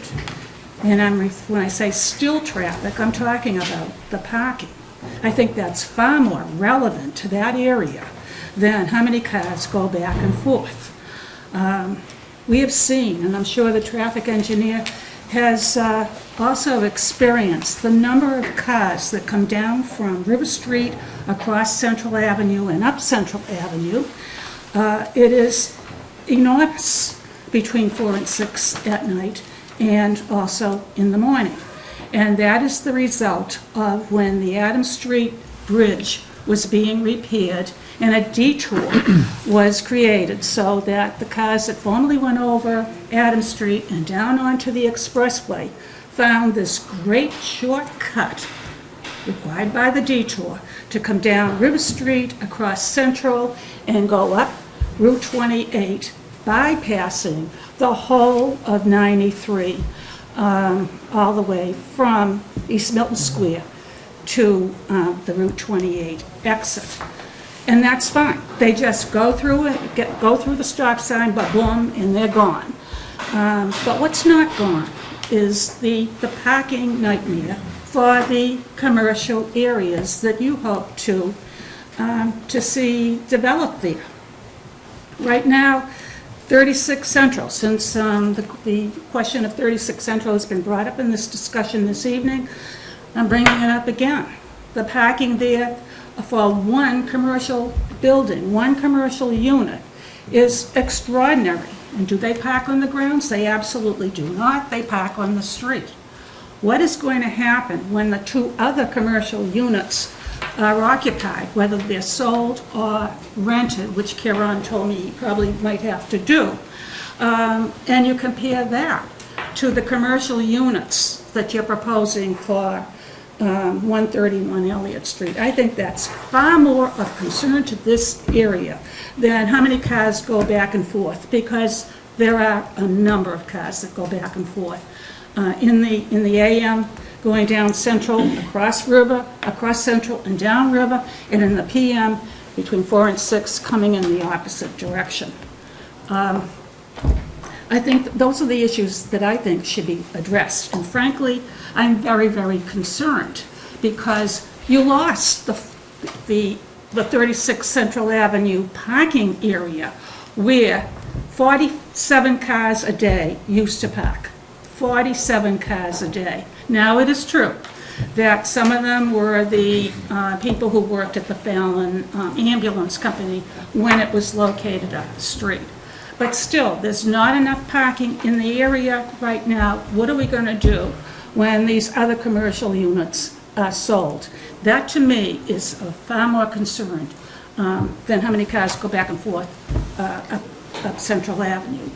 In terms of the massing, and again, you're talking about commercial units. And yes, that's what the zoning bylaw requires.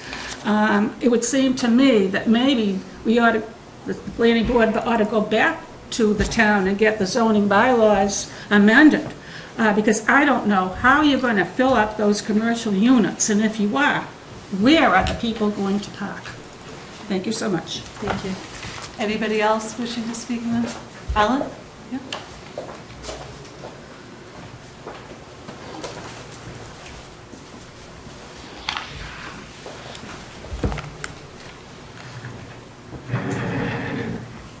Thank you. I'm Ellen Denoyer. I'm an architect. I live on Capon Street.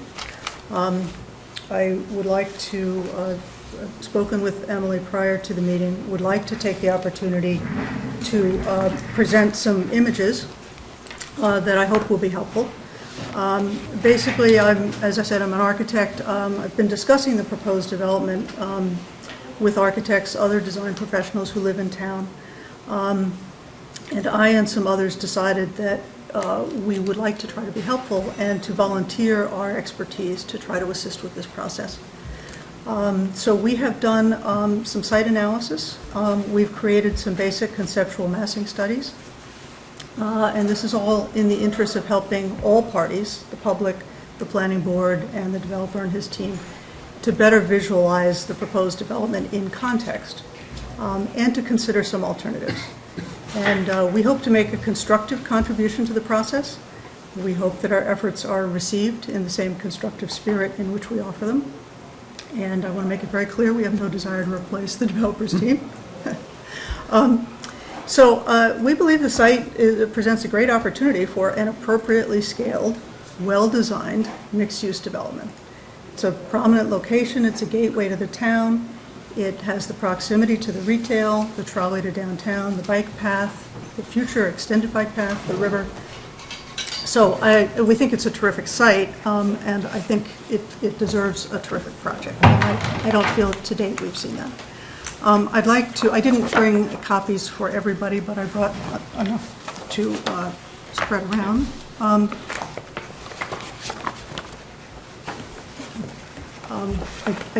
I realize that there's the risk of appearing to be stepping in and usurping, and I don't wish to do that, but I do feel... I'm sorry, Ellen, pass that back to Steve, please. So you can... Sure. I'm hoping you can share. Adam can share, and then Alex can go. Is there a way we could have a copy here that the camera can see or something? Yeah, if I had known, I would have brought an electronic copy, but we had understood that wouldn't be an option. So right from right flat? Okay. If you hold it up, yeah. So basically just a brief site analysis, and I know that everyone has looked at the site, but I think it's helpful to remember the scale of the residential buildings that are around the site and how very small they are. The buildings right across the street are 1.5 stories. Most of the houses in the neighborhood are 2 stories. And there's a very nice rhythm of houses that goes all along Elliott Street. They're consistent in scale, they're consistent in setback from the street, they're consistent in the side yards and rear yards. So I think that that's very important to appreciate. And also I think it's very interesting to see that even with the existing conditions, the existing Hendry's building is fairly well shielded and could be even better shielded with new plantings in the future. So I think that's a very important context. The second sheet is the commercial context. And again, I think it's really important to see how very small these buildings are, and realistically, they're not going to be replaced by larger buildings in the future because there just isn't sufficient area for parking. The sites are very small. So I know that Keith Mills was here a couple of meetings ago, and he was commenting in the architect's sketches about how tiny his building looked. Well, it is tiny, and it's a lovely building, and I'm grateful that he's in the neighborhood. You know, but all of the buildings, until you get to 36 Central, are basically 1 story. It's a lovely neighborhood of very small buildings, and I think that we need to appreciate that when we come in with something else. The next sheet is a series of photographs of the existing Hendry's building, which I know is not loved by any of us. But again, I think it's important to see the contrast in height between that building and the very small commercial buildings in the area. I think it's also important to really recognize the north facade, the facade that faces the river, and what an amenity that could be with the trolley stop, the bike path, the views of the river, the sunsets on the river are beautiful. I think all of that is really important. I think also as a gateway into our town from River Street, and again, the contrast in scale between the existing building and obviously the proposed is quite similar in size at that point to the 1-story buildings in the neighborhood. Sorry, just one other thing. Obviously, this is unfortunately after the tree was cut down, but how very important that public space is on the corner. And I understand Mr. Connolly's comments about wanting strong retail, and I agree. but I think that public space is very important. The next sheet has photographs of other examples of buildings not right in that neighborhood, but the commercial buildings over in East Milton, again, which are very classic Main Street town, two-story building with first floor retail, second floor commercial. There are some two-story, some one-story, very harmonious, very small scale. By contrast, this is the Caruth building, which is the new development in front of Ashmont Station in Dorchester. I think it's a very handsome building. I think it's very appropriately scaled for that location. This building is approximately the same length as the existing Henry's building, and it is one floor taller than what Mr. Conley is proposing for the site. So if you look at this photograph, this is the number of floors that Mr. Conley is proposing for Central Avenue. So, and this view was taken across the street, across Dorchester Avenue, so which is not zoomed in, and I took the top floor of the building off, so you get the 5 floors. This is what the view would be like if you were standing in front of the dry cleaners on Central Avenue. This is a very big wall, and I think it's just not at all in scale with the kind of single-story buildings that are in the neighborhood. And this is why I've been saying I think it's too tall. The next sheet is, I've been hearing the planning board ask for alternatives, and I hear the applicant come in and basically say we've been consistent with the massing for the last 5 years. I would like to see alternatives, and that's one of the things that we've looked at. So this image shows, just as an example of an alternative kind of thinking, this is a development that's at the corner of Adams Street and the Gallivan Boulevard in Dorchester. And the area of the development is within the red line.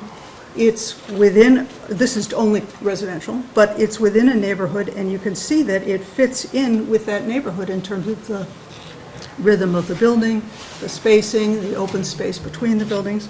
The buildings are a little bit bigger, they're a little bit denser, but this is another way to do a residential development that could be considered as part of this project. So I think it's kind of an interesting example that there are other ways of doing a project like this. The other photographs I think you've seen, which were existing conditions for the building, the existing Henry's building last fall, and I won't dwell on that. But the other piece that I'd like to move into is some massing studies that we generated, again, just as food for thought, to suggest that there are alternative ways of making this project work, there are alternative ways of making this site work. And each of these sheets has 4 images on it. The top left is the existing building. The top right is the proposed building, at least as it was shown at the January 27th drawings. And then the bottom are 2 alternatives. And so each sheet has a different series of views. But basically, what we have done is look at some alternative massings, which I think is what the planning board has been asking for and which has not been done by the developer. And what our feeling is that in looking at the developer's proposal, I think that these images show, and these images are based on the developer's drawings, they're based on Google Maps and the heights that were measured of these other buildings to generate these. I think that this shows that the building is too much of a large single mass without setbacks within the building, without the massing being modulated, that it's too tall on Central Avenue, it's too tall and too close to the Elliott and Central intersection, that it's out of scale with the surrounding residential and commercial buildings. And that we believe that there are other alternatives that can be viable and that can work for the project. So we've developed these 2 options, and again, this is all just food for thought. We're not intending to replace Mr. Conley's team in any way, but that there are alternative ways of approaching the project that would break down the mass into smaller pieces, that would put the largest part of the building in the middle on the north side along the river, and that would step down going towards Central Avenue and step down to the west going towards the residential buildings. So resulting in a lower height on Central Avenue and at the Elliott and Central corner that would be more in keeping with the surrounding neighborhood, and creating a larger open space in the commercial area. I think it's very important that the public that's going to be using the commercial buildings have their open space in proximity to those commercial buildings and not remote from them. Similarly, one of the things that we feel strongly about is that the commercial parking should be in the garage next to the commercial building. So that, again, all of the commercial use should be located close to the commercial area of the neighborhood, and that the commercial parking should not be located closest to the residential end of the site. By lowering the height at this western end, we think that the footprint could expand a little bit, and that it could actually get a little closer to the residential neighborhood than the proposed development. And what we've shown is consistent with the western end of the existing Hendry's building. But it would be significantly stepped down. And so by expanding the footprint a little bit, it would be possible to have lower heights for the building, but still get a similar FAR. So we have these two alternatives. They both accomplish all of those things that I mentioned in terms of breaking down the mass, putting the mass of the building at the back of the site, stepping it down in the other three directions, creating lower heights, breaking up the massing. The other thing that we looked at in this alternate two is continuing the rhythm of those residential buildings along Elliott Street, and perhaps providing a part of the new development that would be similarly scaled, that could be connected for efficiency of the floor plate, but they could be something like these kinds of units that, you know, we see on Adams Street in Dorchester.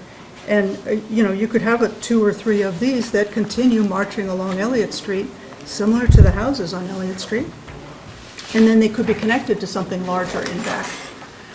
So we feel that there are a lot of different alternatives that could be considered. I understand that Mr. Conley has a scheme that he likes and he's sticking with it, but I've certainly heard that people would like to see other ways of approaching the site. So one thing I will say is that it's very easy to manipulate these and look at them from different angles, and all the different sheets do that.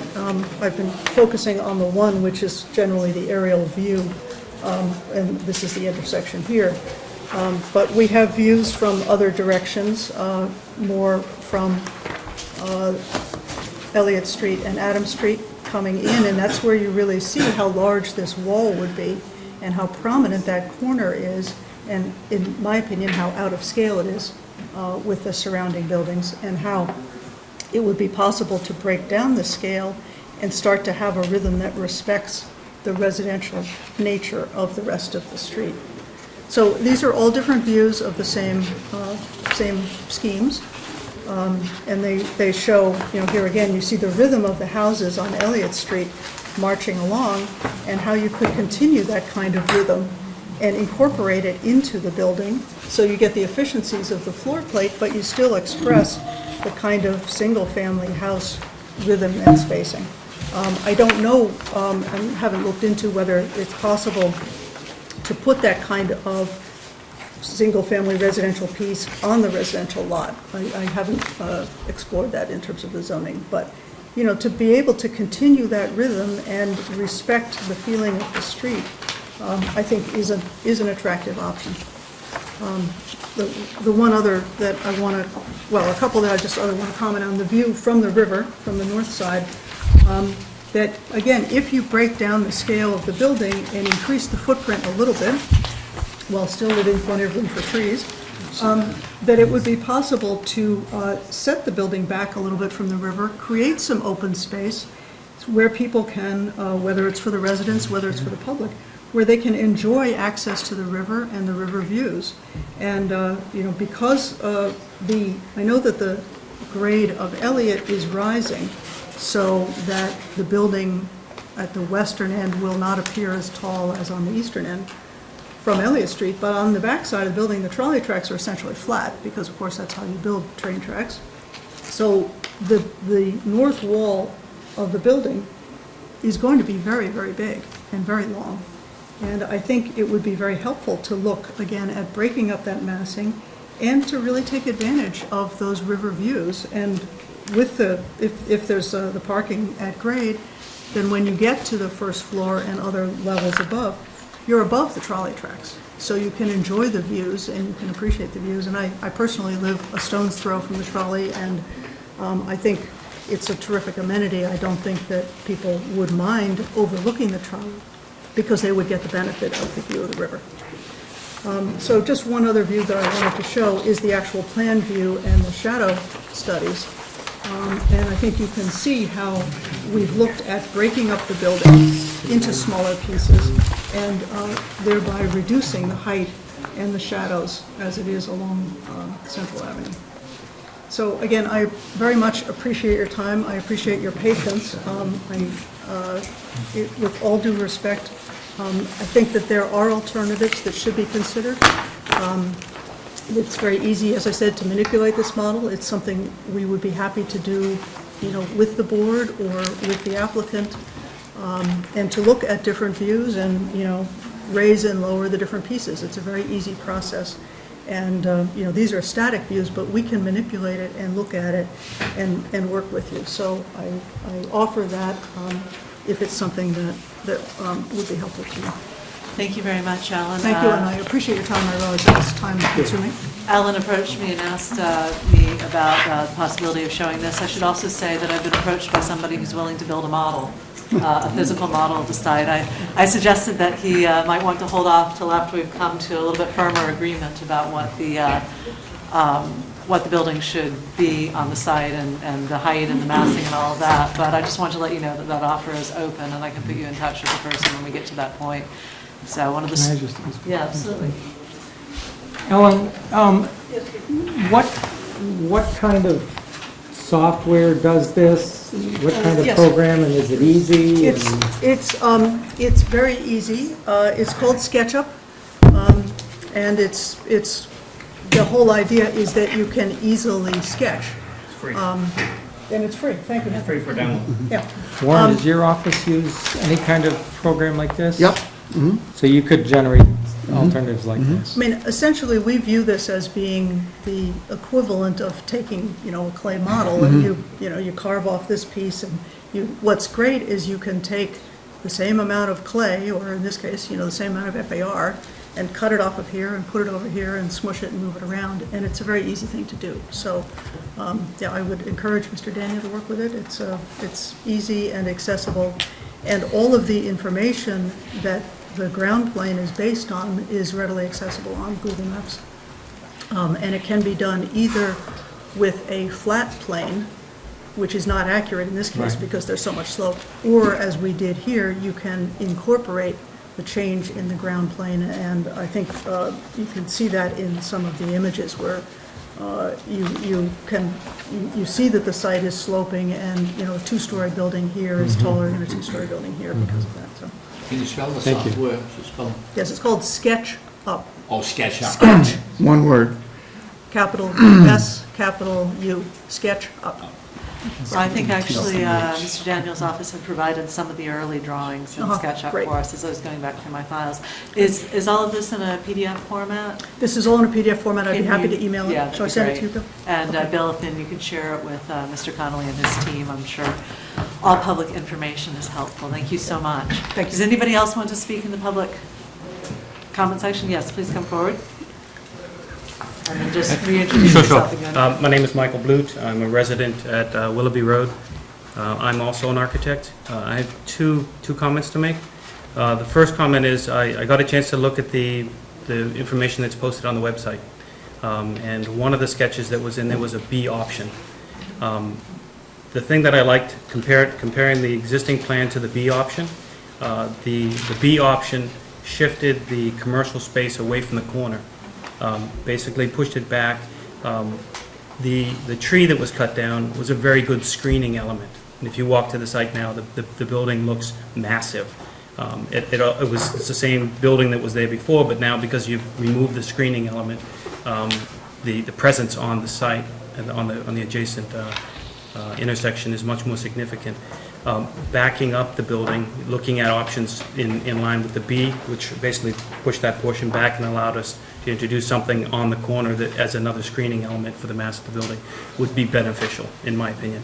The second comment I had was that there was a comment made that the footprint was reduced by 40% from the existing building footprint.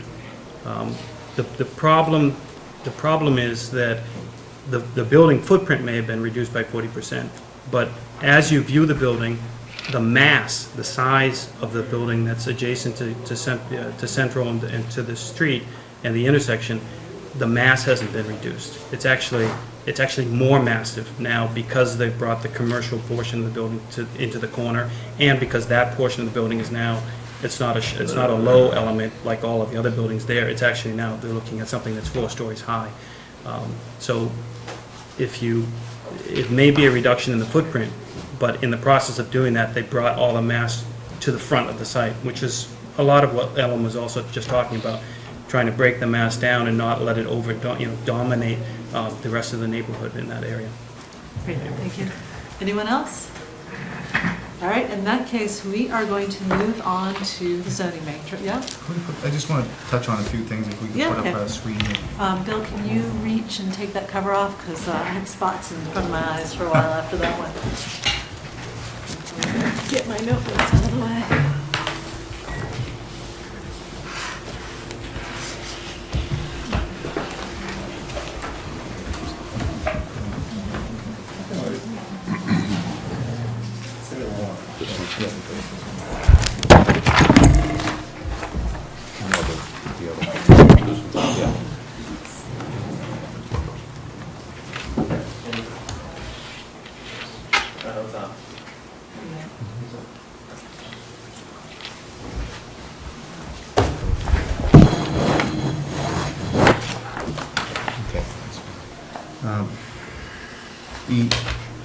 My initial comment on the massing study is, and I don't know if they have or not, but it's just, if you scale down the floors and spread out the building on the footprint,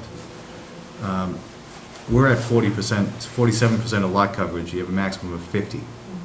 And my concern is if you start scaling down with stages like this, you'll be over the 50% right away. And by cutting floors off, you're losing a significant amount of units. That makes this project feasible for us.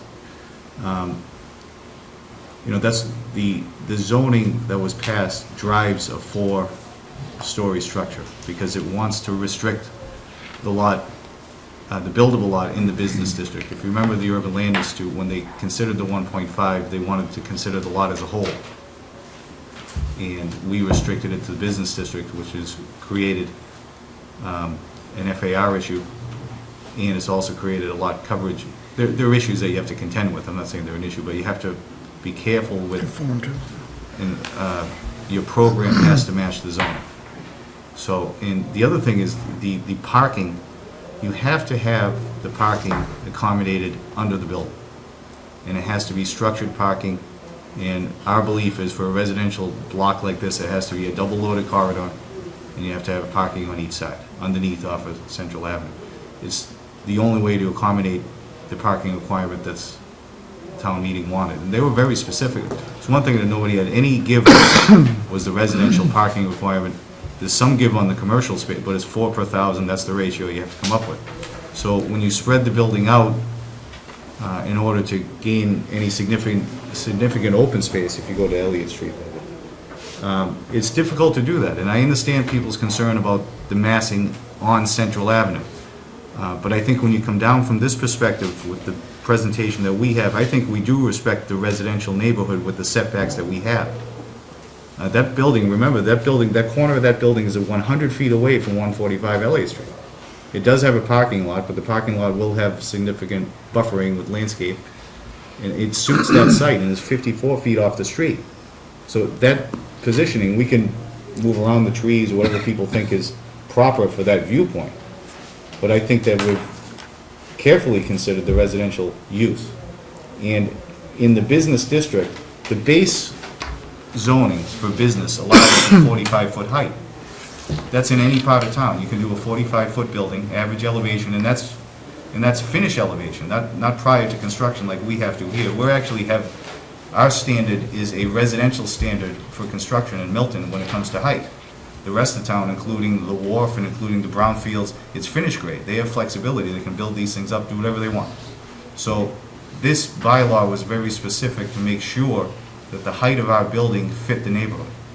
And it's simply what drives this program is a unit count that you can be successful with. We need a basic count of 35 or 36 units. We need that to be successful here because of the amount of commercial space that's yielded on the site that we have to carry. You know, whether that sells out quick or not, I don't know. I think we're going to be hanging on. That's my personal opinion. We'll be hanging on to that for quite a number of months, maybe a year and a half, trying to turn it over. I don't see that much of a demand. I see some demand. I don't know about the amount of space that we have to provide. So without a unit count that we can sustain, I can't see entering into this project. We need a four-story building. And it's just, that's what's encouraged with the bylaw. Before we get into the zoning matrix, I just want to do two things. One, on the massing, I did clarify that they were not looking, they were using your current measurements, so the ones that you already provided, but they were not looking at specific FAR or zoning or anything like that. The intent was just to simply show how to build. Okay, just I just want to on point that. out On the other thing, something you brought up about carrying the commercial, just out of curiosity, have you started marketing the site? Because I know 36 Central Avenue was starting to market during the process, and I was wondering if you'd... If I felt like we had a process, if I could get some definitives that I'm going to have a building here, I could start working on it. I don't know what I have here right now. It's been almost 2 years. So as we go through the zoning matrix and discuss the timeline to a decision, one thing that I'm sure all the board members are aware of, but not necessarily the public, is once we declare an application complete, we have 65 days to come to our vote and decision, and then after we do that, we have another 30 days to get to... Once we close the hearing, 65 Actually, days. state law is declaring the application complete. So we have not yet declared that application complete, but we have to be aware of that 65 days. Once we close the hearing, then we've got 65 days. So as we go forward, we need to keep that in mind. I think, unless there's anything else, we should probably turn that off so I can see as I talk to you. I think I'd like to, if I may, just say one thing about what's transpired here so far. The notion that there is only one massing that can put the square footage on the site is ludicrous. There are other configurations, and we've been asking for those configurations. I'm delighted that some citizens have come forward and shown some feasible considerations. Yes, they're not designed, but to suggest that there is only one building that can fit on this site that reveals the program is ludicrous. With a 50% lot ratio and a 1.5 FAR, that requires a 3-story building. Now, we know it's not that simple. There's got to be some 4-story elements in order to make up for some of the parking requirements and things like that. But you can get an FAR with a 3-story building. So there's room there to deal with it, and where that mass fits on the site, there's lots of opportunity. And that's what we've been asking for a year and a half, are to show some alternative massings. And tonight, for the first time, we've seen alternative massings, but they have been generated by the public, not by the applicant. Thank you. Thank you. The zoning, Alex, yes. It would appear that Section 9A of the Zoning Act requires that we take final action upon an application within 90 days following the date of public hearing. We close the public hearing, presumably. Right. Yeah. But the application being complete is not a... That's interesting. I have to not double check a, that, because somebody criteria. assured me. Well, They said, they Emily, assured you 65 incorrectly. days, so I will double check that. Thank you. All right. I just want to respond to Peter. to make a statement that you can build a 3-story building and be successful down there with 1.5. I didn't say that. Have a unit count that you can be successful with. I disagree fully. I think we I should didn't have say that that. discussion when we get to that point to the zoning matrix. So, speaking of which, I'd like to actually start, let me find out the page number so I can tell you where to start with the site plan, because this is a site plan review as well as a special permit application. We have not actually discussed the site plan. It's page 29, bottom of page 29. Emily, I have the site plan on this. I know. Oh, yeah, do you have the one that you submitted to us? Yes, I do. Okay, that would be worth having up. Sure. I'd be worth being blinded to that one. To some of the people. Phil, can you take the, so for all of you watching at home, this is on the planning board website. You're free to pull it up and follow along. Did you put it somewhere else? That's 18.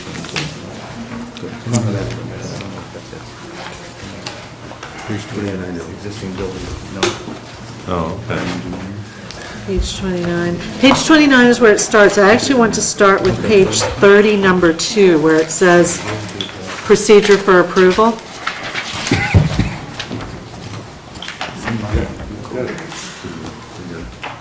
And the reason I'm bringing this up is the applicant has submitted an existing site plan and conditions, and in talking with Bill Clark over the past week or two, the original existing site plan that had been submitted was missing some elements, so I want to make sure that the existing site plan that we've been given meets the requirements, exactly. So if we can start on page 30, number 2, and walk us through it.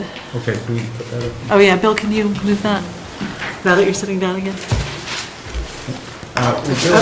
Sorry. What Bill had indicated was that we needed to delineate the town of Milton lot on Central Avenue, Okay. which we have right there, and also to delineate the residential lot on the back end and have the business district and the residential zone. And it lines up essentially with that building. There may be a few inches, so we have the one line through, but that's the business zone and the residential zone, Yes. right on that Thank you. that spot. Okay. All right, Bill, were there other items that needed to be on here? There are. I remember those two as being outstanding, so thank you for adding I them. actually have, Most of it's done. I actually have some other comments about that particular. On the site plan? Okay.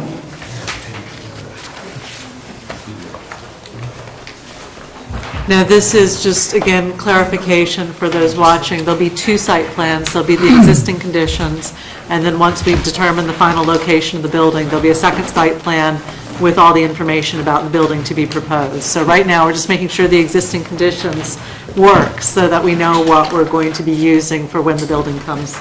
I use the plan. Use the plan, point it out. Right now, there is no definition to where, this is the residential lot, but if you go back to this plan and you go back and you look at plans from the registry, the numbers for this plan are wrong. There's no definition to how wide these boundaries are. It places this line in the wrong place. Excuse me, you mean the dimensions are wrong? When you said the numbers are wrong? Dimensions? This says it's 50 feet wide. Okay.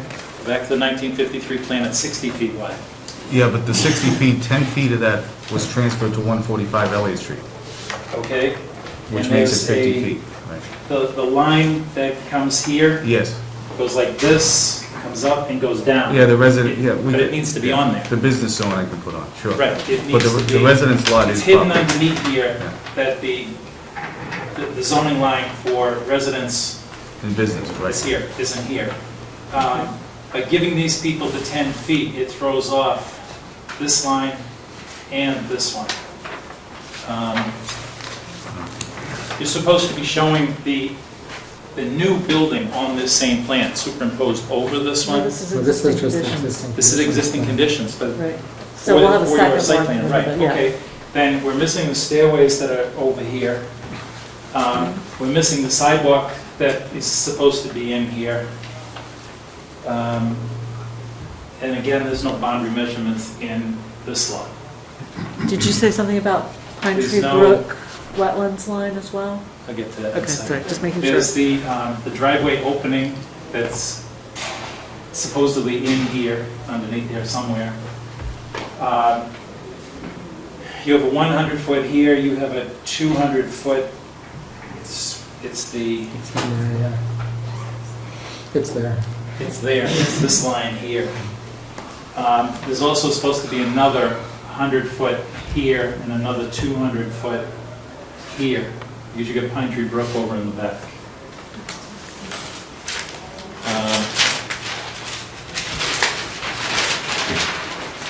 I know that the zoning line comes down, goes across the street, comes down, catches, and I don't know which building this one is. I'm guessing that may be the back of the line shop. Yeah. It could be, it's actually the house here is in that district.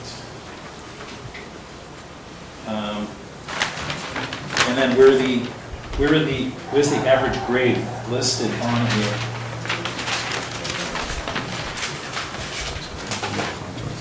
Anything else? Well, they have Well, my goal, just to let everybody know, is to, as much as possible, hit an issue, let you know what you need to give us, and then move on, The so. average grade to this would be helpful in order to figure out. On our height plan bill, we have the average grade of the existing building. You have a page that that Jim Burke submitted. Right. That listed the average elevation. That listed that height. But I don't see how that height relates to this. This may be the existing conditions, but then where's page 2, which would have the new building with all of those same elements. Do we have that? And Yeah, we have that. I think what I do. did With the blue. is I put these two together. One is from the rules and regs, which states what's supposed to be on there. The other is a composite of the two together. That has the contour bill with the existing and the height. Would that be a better one to work off of? That is the existing, the proposed. So we don't and have this existing. one here. You have that, that's in the book.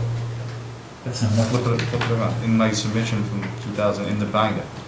From 2010? Yeah. But you've changed the location of the building on the site since then. We've changed it, we brought that back, but we haven't had approval from this board.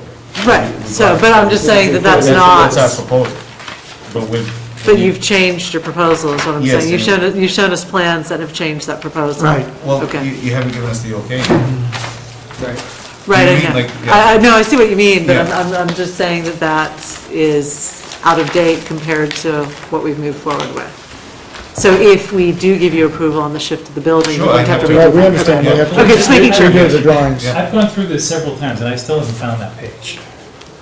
Hang on, I've got mine with me. Let's see what I got.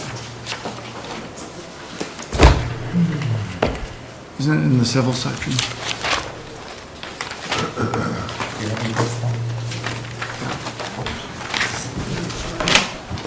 This one? Oh, no, it's not that It's in one. the, should be in the civil section. Yeah.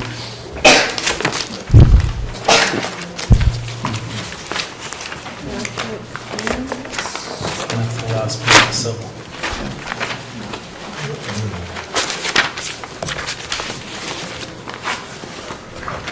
That would, that's not in here because there's your table of contents and it's not there. That's the original height plan. What's the date on it? That's Yeah, I fine, but understand. it's not Okay. here. It's not in the submission though, it's not in what you Bill. gave us July What I would like, 2010. if we can do this after tonight, we're starting to get into this thing, which is great. Right. So if we could just make a list of stuff, provide it, if there's anything missing out of that packet, I'll give it to you, that's all. We have the information, no problem. Maybe go to the layout ones, well, maybe that's another thing. I think I just saw a copy of it, hang on. Minor station tick every 10 feet, It'd be accompanying that. yeah. building height plan, sheet 1 of 2. It's not in the original book, it would have come as a submittal because its date is December 13, 2010. I have September 23rd, 2010. And the one It I've was got. revised December 13th. Okay, I've got an earlier one that's in the submittal. Yeah, So so you have you a have it. revised one. Okay. No, It's not in color, though. it's not as colorful, but it is the, but that, you know, that shows the elevation, shows the proposed building, existing building. I can, do you want that all on the one page, Bill, I guess is the question, or is it okay having it split up? I think it should be all on separate pages. I think it's sidewalk, too. I think it And it depends shows on- the sidewalk as well.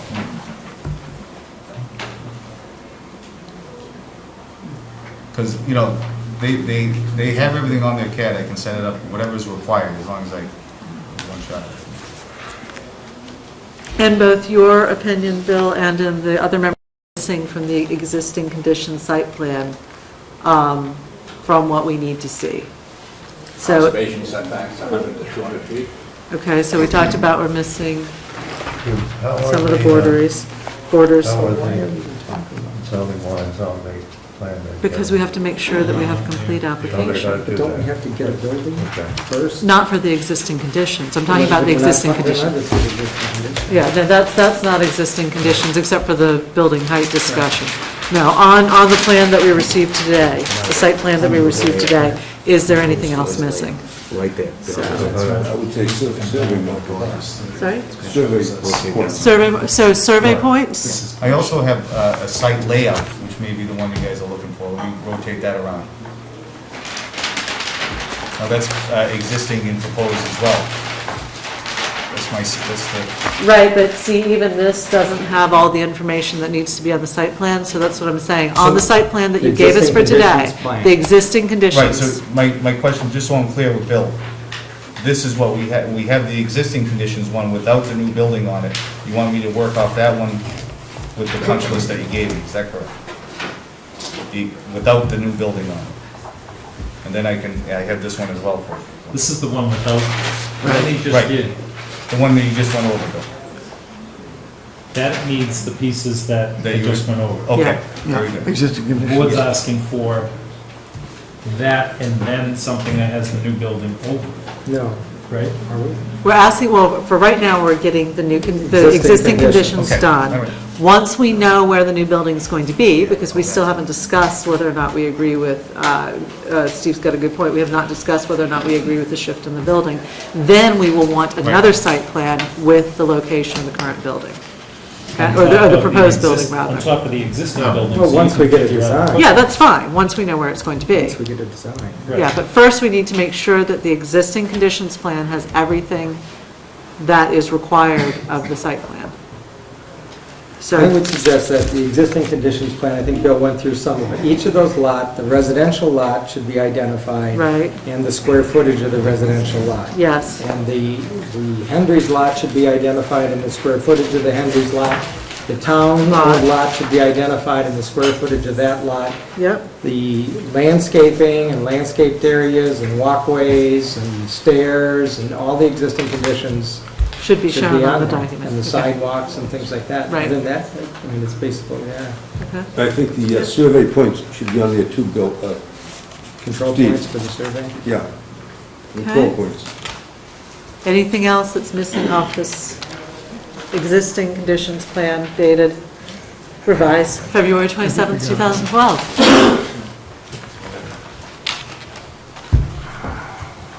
Now is definitely the time to be looking at it. That way we know when we put the new building on, that we already have Right. the existing on there. Yep. Anything else?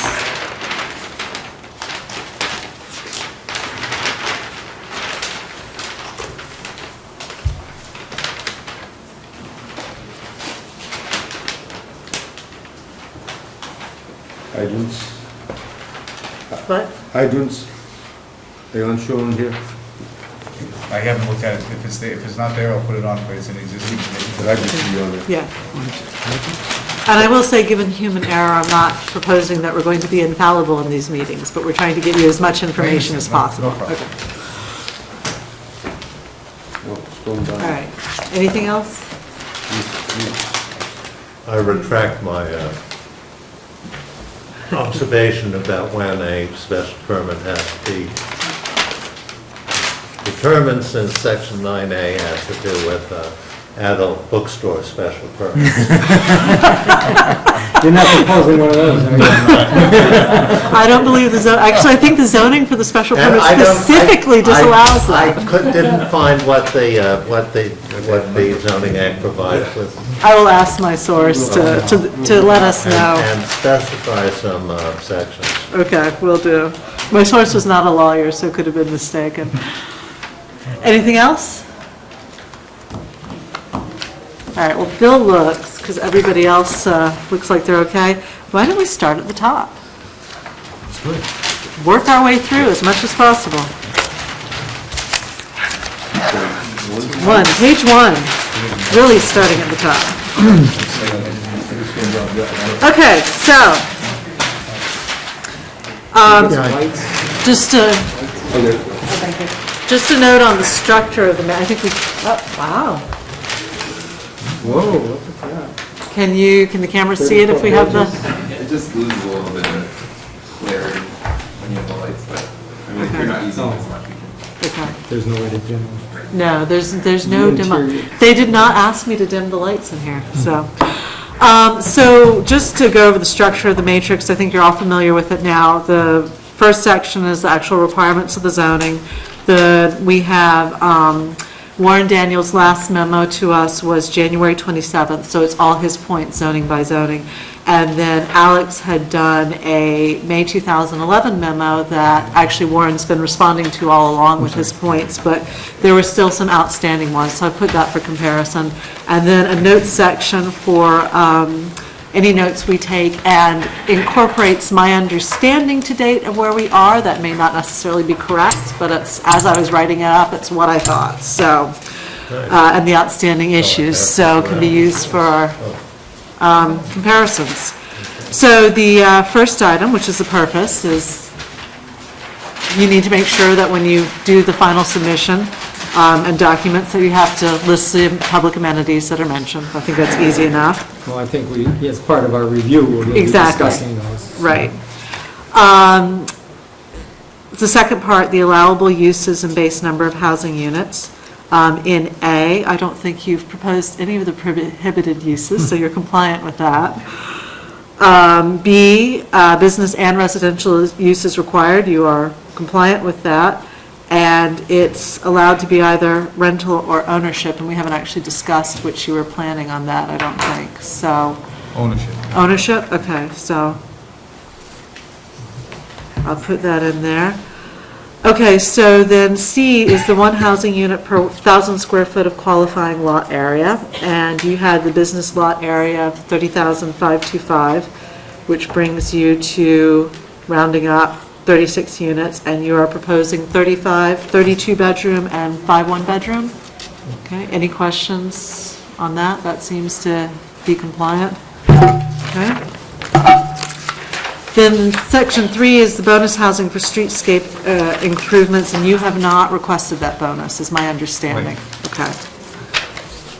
So we can tick off that section, which brings us to the use and dimensional requirements. So on the business use, there are various things that you have to meet. You have identified the principal floor area as 16,772 square feet, and would therefore be required at 50% to have 8,386. And as of the last set of drawings I had, and Mr. Daniels' memo, you had proposed 9,290. So that's still correct? Mm-hmm. All right. And in part of that, Alex noted that you have to have business use along Central Avenue and Elliott Street in the areas now designated for parking. And the last submission you gave us has that. So I believe, my understanding is he's compliant. If any of the board members disagree? Pete? Under business use, the fourth point says, the use shall include public amenities such as an atrium or a public meeting space. So in the business use area, there have to be things like atriums or public, or public meeting spaces or other amenities which we haven't discussed or reviewed yet. So I want to circle that as an outstanding item, because we haven't actually really discussed your interior layout, other than the location, the commercial. So if you agree, we'll put that out as an outstanding discussion. The other one that I'm wondering about, and I don't understand it yet, is the sixth one down. It says, if street level access is not available, equivalent business use shall be required that is conveniently accessible by the public. Now, I know the proposal's got entrance in one area to some of the businesses, and then some of the businesses go in a separate entrance. I believe And there's so- an elevator to the second floor. On the first Is that floor. right? Okay. So there is a publicly accessible, from the business use of the lower level, the public can use an elevator to get up to the second Yeah. level? Okay.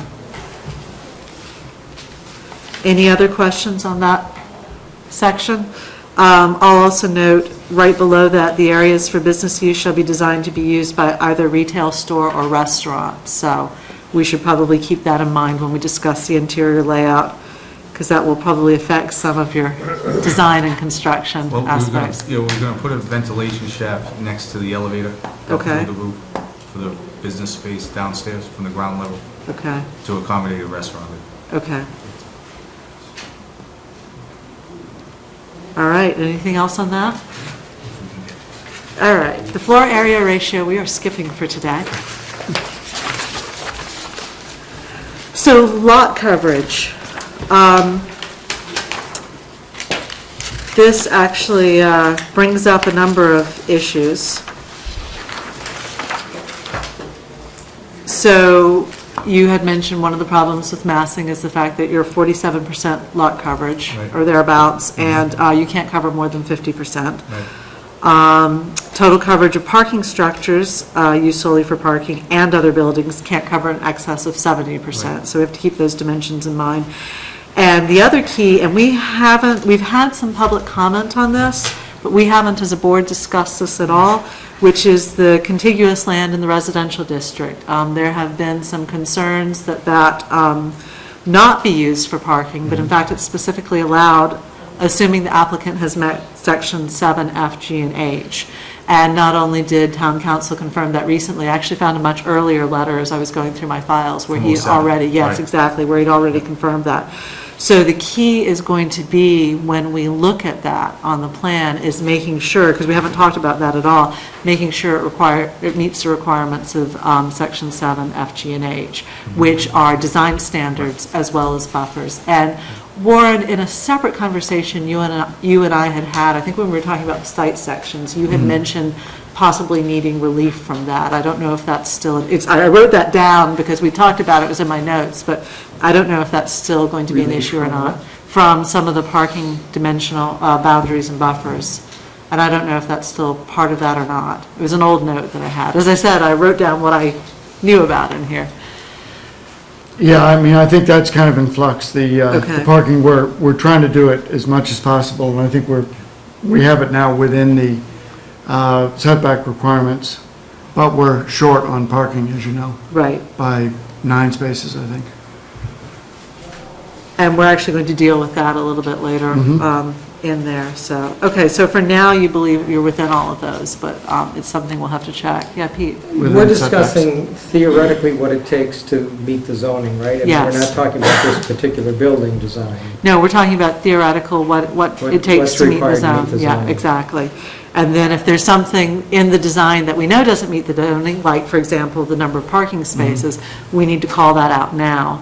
If there's, Well, because, for example, this lot coverage issue, yes, the current building, apparently the current building that they've got on the table meets the lot coverage. yes, So when we get toward an acceptable building design, it continues to have to meet the lot coverage. Yes. Whether it's this building or another building. it's a reminder to us that if we ask them to shift the design, we have to Or redesign. understand, or redesign, or however we do that, we have to understand that lot Right. coverage comes into play Absolutely. as part of that. So, and also, because it's not just us, the board, looking at it, members of the public are listening in, so that members of the public understand how these factors are in play. I believe we're discussing the specific building, because if we weren't discussing the specific building, we wouldn't be discussing anything. Well, I think. Other than a general, then we could just say, this is the zoning. But, I mean, we wouldn't have to ask Warren whether or not something might comply with it if we're not discussing the specific plan that he's presented. We can just run through what the zoning provides and say this is what you have to meet. But that's always been a misunderstanding, is there's been a misunderstanding between the applicant and the board about what the zoning requires. And so the intention of this discussion is so that everybody's on the same page as what the zoning requires, so when they design a building, they know where we're coming We're from. talking about the building they designed because we're talking 47%, and that's silly to say 47% if you're not discussing their specific building. We're letting them know that whatever building goes here has got to stay within the 50% lot coverage. Well, let me actually bring this back a little bit. I think I misspoke in that we do have a proposal in front of us.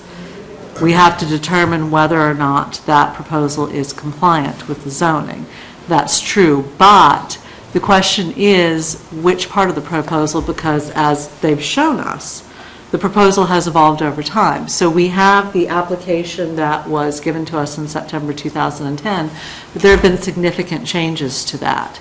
There have also been significant public comments where people are unhappy with that. So in that, we're looking and saying, yes, what's been given to us so far meets that and we don't have any questions, then we can tick that off the box. If we're saying what they've given to us so far meets that, but we still have questions, we should be identifying that and saying that's enough. Whether it meets the zoning or not. Whether it meets the zoning. Not whether it's an acceptable design, but whether it meets the zoning or not.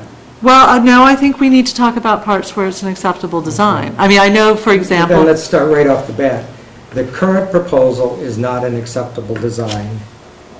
It doesn't meet zoning, and the design is not appropriate for the site, as has been said many times over and over. So to discuss the nitty-gritty of this building relative to the zoning just doesn't make sense, because until they provide alternative massing studies and can come up with a conceptual building design acceptable to the board, it doesn't make sense to, so I thought that this exercise was to make sure that they understood what the zoning says and how the board interprets the zoning, so now they can go back and start preparing a building design that meets the zoning and is acceptable.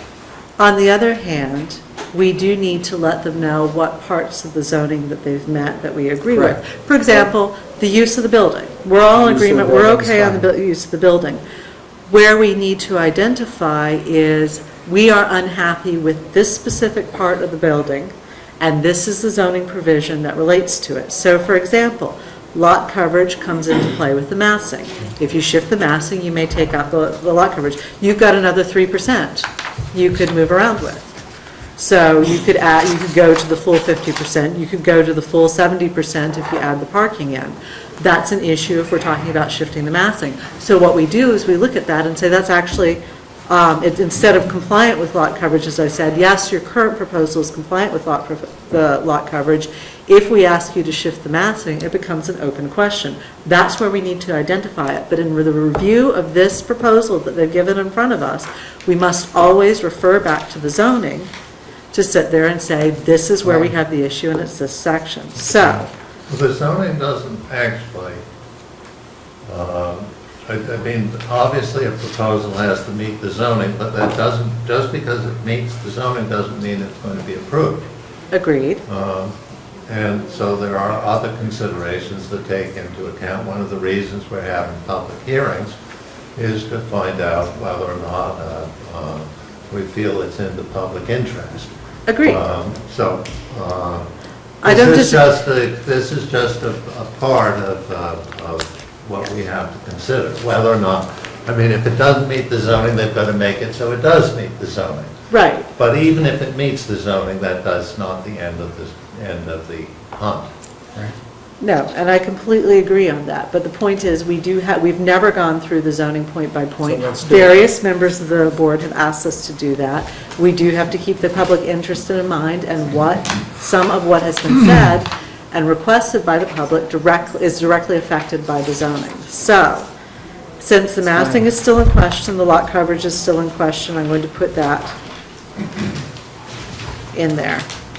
All right, and the parking, I wanted to clarify, because the members of the public have been concerned about the parking, and they are allowed to do it, but it's governed by these sections, which we will look at.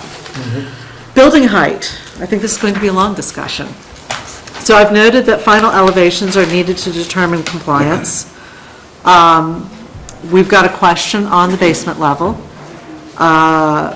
So no more than 4 stories, excluding the basement level, but there's been some question raised by members of the public, and I think members of the board, as to whether or not the basement level actually counts as a basement level. Shall not exceed the height of 45 feet above the average elevation of the building footprint. So we need to make sure that we all understand what the average elevation of the building footprint is. I know we had discussions very early on about calculating that. And the grade plane, because the Yes. average elevation of the building footprint prior to construction without fill is only for determining height.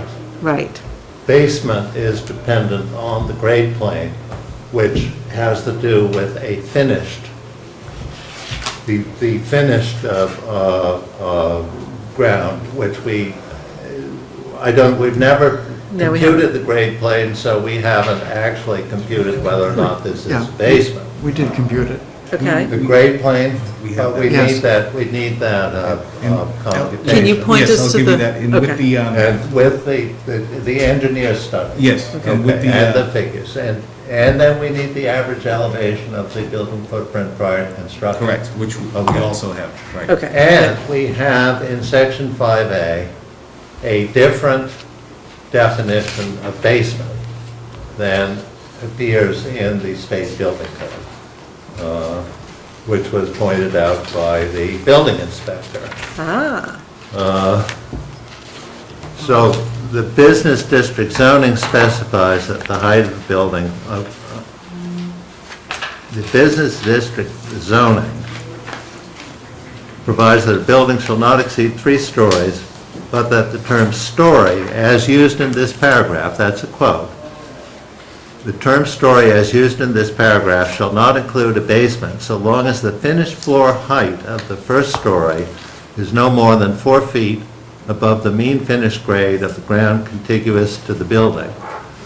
That's Milton bylaw or the state building code? That's our zoning. Okay. In the business district, and it says, as used in this paragraph, and of course, what we're talking about is something that isn't used in this paragraph, and it's a different paragraph of the zoning. However, we have referred to the state building code for the definition of basement because we needed a definition somewhere, and the question is, should we have gone to our own zoning to determine what a basement is, rather than to the state building code? All right, so this is an open question for us at this Well, point. I mean, the question, we need to establish how we define the basement. We need to establish the grades. Okay, Uh, all right, And we need to establish the height of the building. okay. And we probably should look at our, I was wondering whether or not we should ask town council, because you recall, we assumed that there would be filling of the cellar cavity of the existing building in establishing what the pre-existing grade without fill would be. And the fact that town council was quite liberalistic in another section, I'm not sure we should ask him because I have an uneasy feeling what he might say. Too strong. I think before we consult town council, I think we need to see your calculations. I remember discussing the average building, but we never discussed the grades. We need to see those. Right. And then I think we should take a look at the state building definition, which I think you brought to us at one point, and we should take a look at our business zoning and just... And we need to know what your finished floor level is. Right. Okay. That's- Article 4. That is the oak, top of the oak planks. Point taken. We have, lost my train of thought. I think you were going to talk about the article at town meeting, Article yes. 47 from town meeting, that amendment was predicated on the planning board using the state building code. Okay. I think that's important. Do you remember which town meeting that was? It was May of '07. And what we did is we adjusted the first floor, the ground floor height for the business use from 12 feet to 11 feet in order to qualify for a 4-story, 5-floor building on Central Avenue. 59. Let's see. TC at the town will vote to amend Chapter 10 of the general bylaws by adding the following phrase after the word stories, not including any basement level, and by substituting the number 11 for the number 12 in the second sentence. So we changed the height of the principal floor from 12 feet to 11 feet. Let's see, and then the next was the setback requirements that you were talking about earlier. And then the setback height requirements was the one you were talking about earlier. So, and then, let me just see if the comment. Okay, it says, this proposed bylaw amendment would maintain the 45 feet height restriction in a Central Avenue planned unit development, but not include a basement level and the number of permitted stories. I mean, that was done specific with the design that we've been showing. Well, I think that my memory is that was done for 36 Central because they couldn't get there with the 12-foot first floor, they couldn't get 45 feet.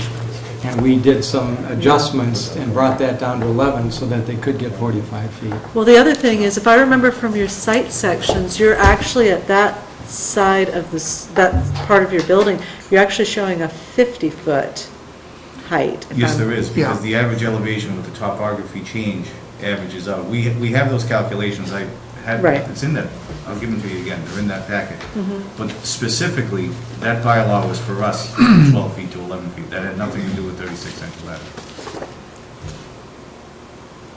I'm looking at my, sorry, I take notes at town meeting, I'm just looking to see if my notes say. He's right. Yeah, that's fine. The other thing that you should bear in mind about the height of the building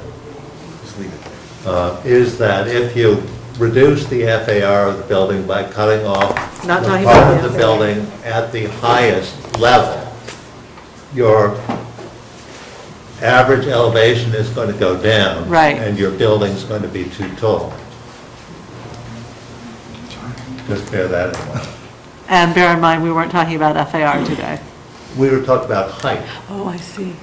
Fair enough. All right, so I'm going to leave. I think just to fill one thing into, I remember when we were pondering how to define a basement, it was decided at that point to talk to the building inspector and get his input. And it was his input that we use the state code definition, which is what we've done. His input now suggests that we should use the zoning definition. So, get the numbers Things to change. us. Okay, we'll do Get that. the numbers, we'll leave it as an open question, we'll look at the two different sources, and we'll talk about it again. All right. Setback, on page 5, out of 34. Setbacks to the third and fourth stories. This is going to be key because of the questions about the building on Central Avenue and turning the corner onto Elliott. You know, it's interesting because it's not very specific. You know, it's set back from the second story sufficiently so as to maintain a scale appropriate to the nearby residential area. It doesn't require a certain number of feet. So I think we need to leave this as an open question, but reiterate the clear concern of the community about the building's appearance on Central Avenue and the height there. I would just say that I do think the way the building is set back on Elliott Street, that upper story setback isn't as important along Yes. that because it's 50 feet back. So I think you've successfully mitigated the impact of that. But there's still the issues about how we mitigate the height on the track side and on the Central Avenue and the, you know, the wing on Elliott Street. Okay. Yep. We, you know, in talking, came up with a proposal, a trackside proposal, and a Central Avenue proposal that the board didn't approve it, but we put it out there for comment. And I would say that the comment indicates that the step back is inadequate, that is provided. So, in other words, on the trackside, we use those balconies to Modulate. to be the step back, but You're going to have central end too. but I mean, we've got this massing problem, and if the building is in fact the right height or an acceptable height, then we've really got to do something about the step backs, because the facade along Central Avenue has been criticized, and I think that we can't just ignore the criticism. Anything else on this section? So this is an open question. We need to see how you're going to address it, given what people have been asking for. This is absolute. In fact, the whole idea of massing is starting to become the key question in this project. Well, the business part is set back around the corner facing Central Avenue. You can't see it fully here, but it's... We'll do the other one right there. You know, and the setbacks that you bring up a very good point, Bernie, right there, is we've had at least one person come and mention to us that they liked your option B better, which had, if you remember, the business portion setback, so there, yeah, exactly. And I was looking at it the other day. It's an interesting question doing that. It's an interesting idea doing that, because then on the corner, you have an open space that's very clearly public. Then you have the building protecting that public space, and then you've got an open space on the other side that could be considered very clearly residential. And I'm wondering how the other members of the board feel about that. It would also reduce some of the massing and height that's directly on Central Avenue, because that portion would be pushed back up. I don't know if you have option B in your drawings, at least the plan of it? Okay. I preferred option B, but I didn't think it was set back enough. Okay. We still have height issues even with that, but the good thing about option B, it does create an opportunity for open space at the corner. Yeah. Which I think is an important element. The push and pull on this is the rear parking lot and the amount of commercial space that's required and where to put the parking spaces. That's what's forcing this building out on the Central Avenue where it is. But that option B didn't affect the parking at all. No, there's a way of pushing this wing back up into the, Right, towards the residences a little bit more. I'm talking about the Central Ave mass. right. When you bring the bulk of the building back in towards the residences, you're squeezing the parking lot in the back. Not if we're just pushing the upper portion back. But if you push the upper portion back, then again, it's a unit count issue. You lose FAR. I think you gotta push the whole building back and put the mass of the building where the current mass of the building And is. see, I think with that's- four-story wood frame, there's a lot of different, when you go 4 stories over, you get into a lot more restrictive build-out with wind calculations and bearing points and things like that. And if you start stepping buildings back, you gotta be very careful where those bearing points are, especially with the layout of the units and the parking downstairs. So it's not as easy as just moving things around. We Maybe can't it's just not a shovel. wood frame. Excuse me? Maybe it's not a wood frame. I mean, we have to You've got, design a we building do that's have appropriate. construction costs though at that Absolutely. point, That's just to gonna be- clarify. That's gonna be a wood frame building. There'll be a steel deck on the first deck to cover the parking. That'll be 4-story wood frame construction. But going back just for a second to option B, I want to say the other thing that I liked about it is one of your landscape plan was lovely, but I think one of the ideas that we're having a problem with was this, was a fence along it, which would look very attractive, but also doesn't say to the public, this is a public space. And if you redefine it so that there's a clear residential area, residential space, and then public space on the corner, I think that's something you might want to consider looking at. Also in part because people have been talking about the idea of a gathering space, and I think the idea of having that gathering space right at the commercial area would make a lot of sense. People have talked about, at least in the letters, maybe not in here, but we've gotten a lot of emails where people have talked about they remember walking up and sitting on the stone steps and all of that. So I would encourage you, as part of looking at how to deal with Central Avenue, you might want to take another look at option B. If anybody else disagrees, now's a really good time to shout out. But that was something that you presented, and I think it's worth another look. Okay? All right. Setback's still an open question then. The next whole section, 5, which is a number of pages, is design standards. And unfortunately, we really need the plans and elevations to determine most of these.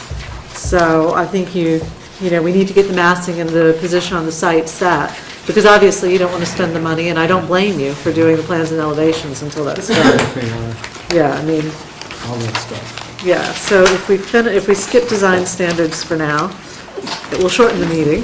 Are we stopping at 10, by the way?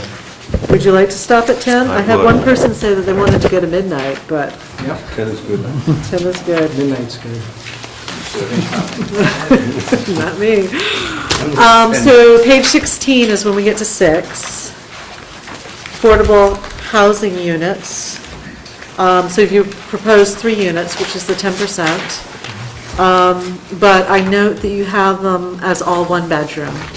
And I don't remember the legislation specifically on that. I do remember that the affordable unit should be indistinguishable from the other units. Right. So what I don't remember is, can you do all 1 bedroom, or if there's a 1 and 2 bedroom mix, if at least one of them has to be 2 bedrooms, so. Since it's private funding, I don't know the answer to that. Okay, so, yeah, private may make a We're difference. going to get pushback from DHCD. We will do? 3 one-bedrooms. Okay. The indistinguishable is a program requirement in some programs. I mean, there are a lot of states who say affordable housing is important, and making it indistinguishable from market units is just going to cost a lot of money that could be put into creating more affordable units.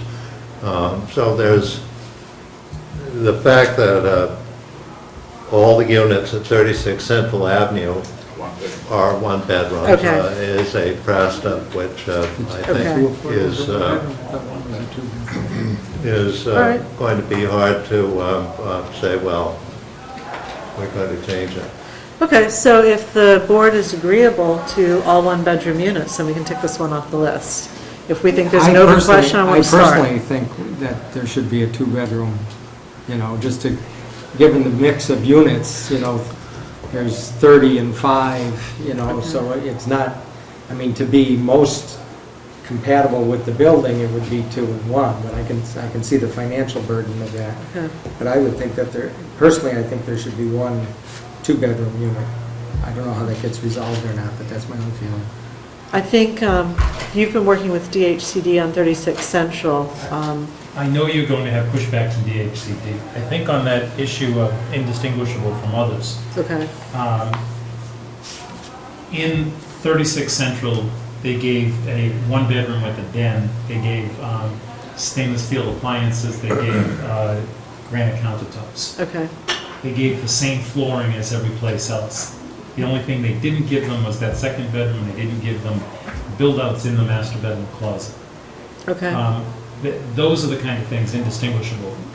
In a condo building, you're not going to know what the indistinguishable pieces are. It's indistinguishable usually means in a housing development that one house can't look different from the other. In condos, you walk by the front door, it's the same front door. Right, exactly. 30 different times. That's your indistinguishable component. You're not going to give that one a metal threshold and everybody else a wooden one. I mean, that kind of... That's what I was thinking, indistinguishable, is basically the finishes. Yeah, exactly. The interior finishes are, you know, behind closed door, you're not going to see it. But I do know that they will give you pushback. On the... They probably won't count them towards your subsidized housing inventory number. Which has been the goal, so... That was your goal in writing. But So with- it was to provide affordable housing is actually what our goal was. But you also stated that you wanted it Yeah. possible towards the SHI. That's right. But since DHCD is contributing nothing to this project, it seems to me that we may push back on their, if they say they're not going to count it, we may push back there. It's going to be affordable housing, and it deserves to be counted.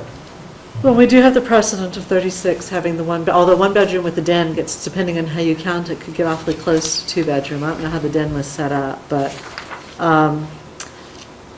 do you want DHCD's sign off on this? I mean, No, I like Alex's. I can't imagine why. I think the question is, does the town want it? I don't know that you want to ask the developer. Do you want it? I think it's important to consult with all parties. Okay. Fair enough.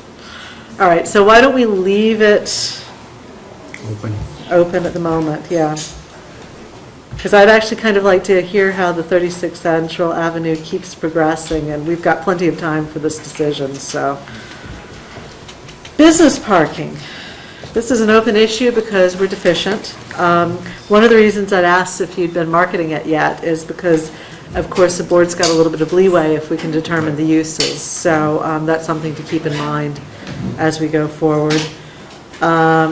Residence parking. Of course, the Yeah. 9 spaces deficiency can be cured by reducing, creating a step back and reducing some other areas and getting the parking to come into balance.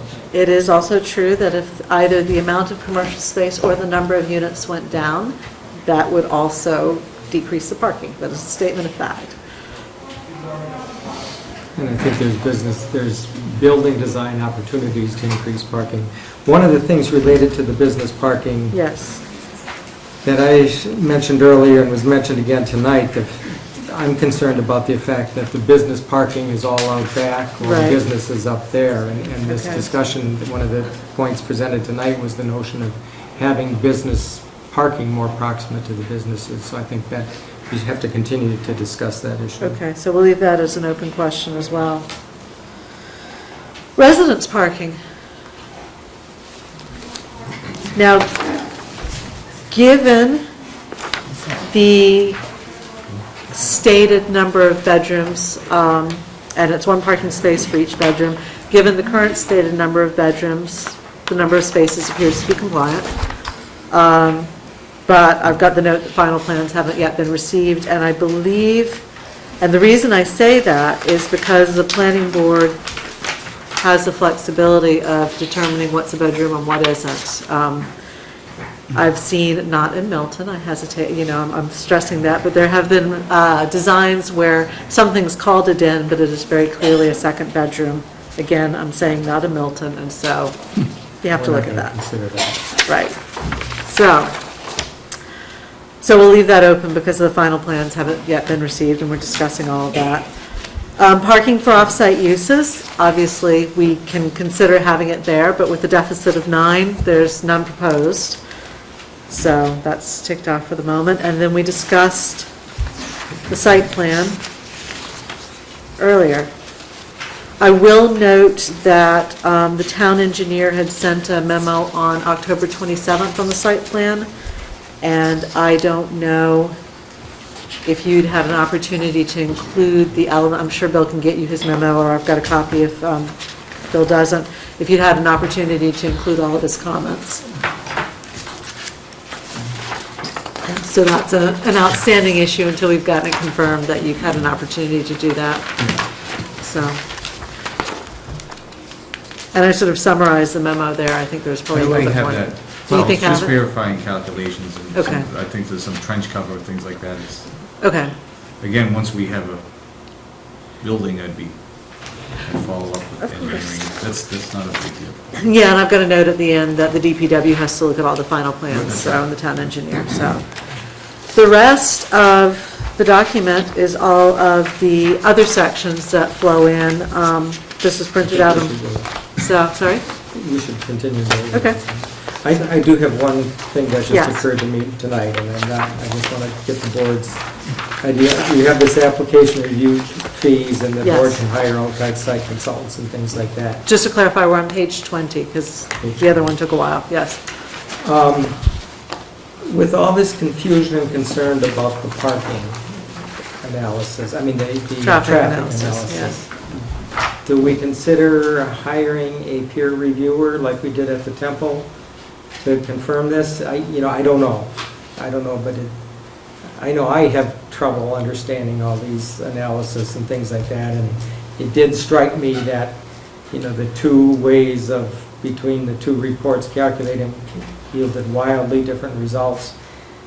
So I don't know if that's something that we consider, is to get somebody to just review and write us a memo about their review. What do the other members of the board think? What do we hear what happened to Pete and our traffic guy? They both came in smiling, What did the jury? Because it was over. They both smiling. I will, sorry. What I said, I guess I was facing the other way, I don't know if people could hear me. But since there seems to be a lot of uncertainty and a lot of questions about traffic volumes and how traffic is calculated, we do have precedent in other projects that we hire a peer reviewer to do, go over the analysis, not to do all the counts again and everything else, but just to review the analysis and see if they confirm that it makes sense. I don't know if it's warranted here or not, but it's a way of, trying to get a better handle on it. Could I talk to my client for 1 minute first? Sure. While they're doing that, I'll say I'm not either for or against on it, but we just got the memo, a day or two ago? Right. And I've been working really late this week, so I didn't have I had a chance to skim through it through the meeting, but I didn't have a chance to go back and forth.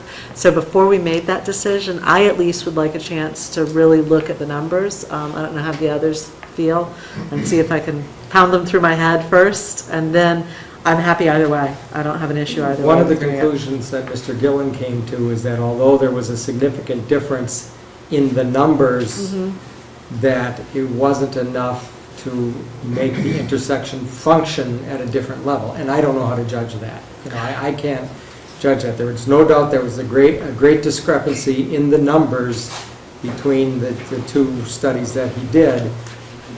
Whether that difference in numbers is enough to make us pause over intersection improvements or delays or whatever, I have no way of knowing.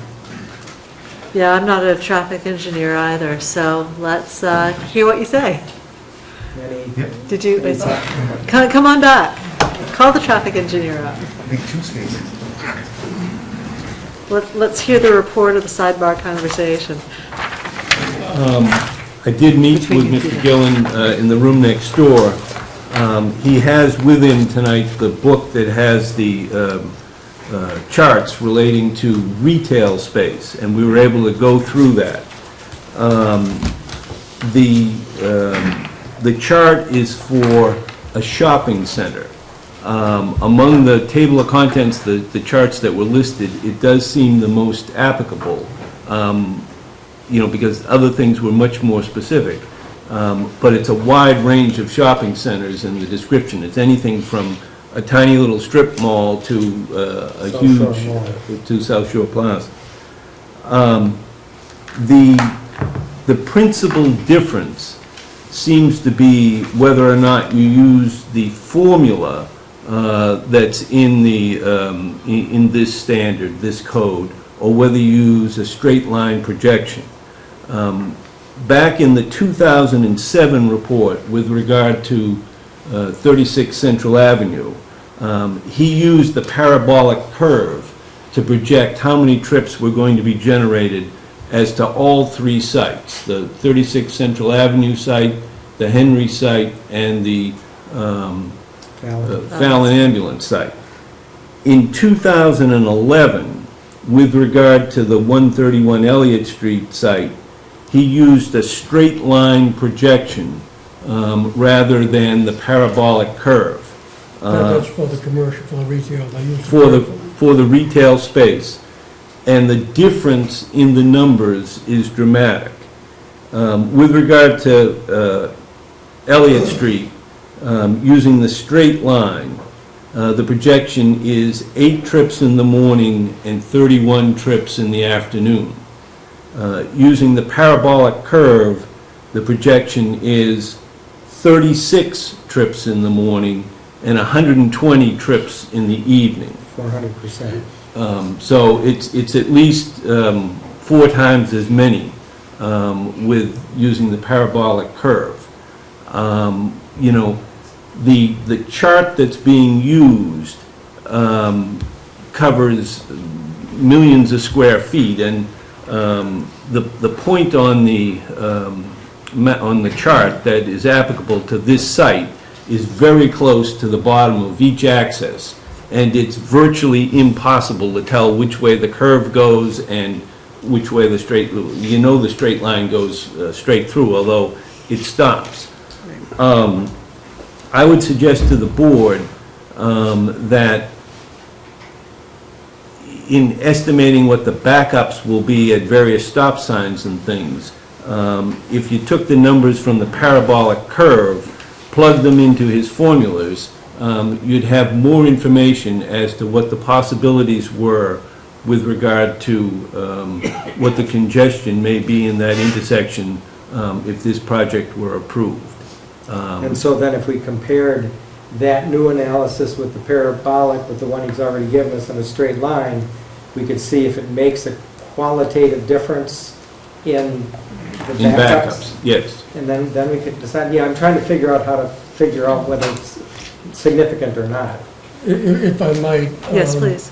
While we were in there, we figured out what it would be if we used the log curve. Obviously, even if you have 0 square feet, that equation still shows 40 trips or whatever. So absolutely, you're going to get a number by plugging a variable into a formula, regardless how good the number is.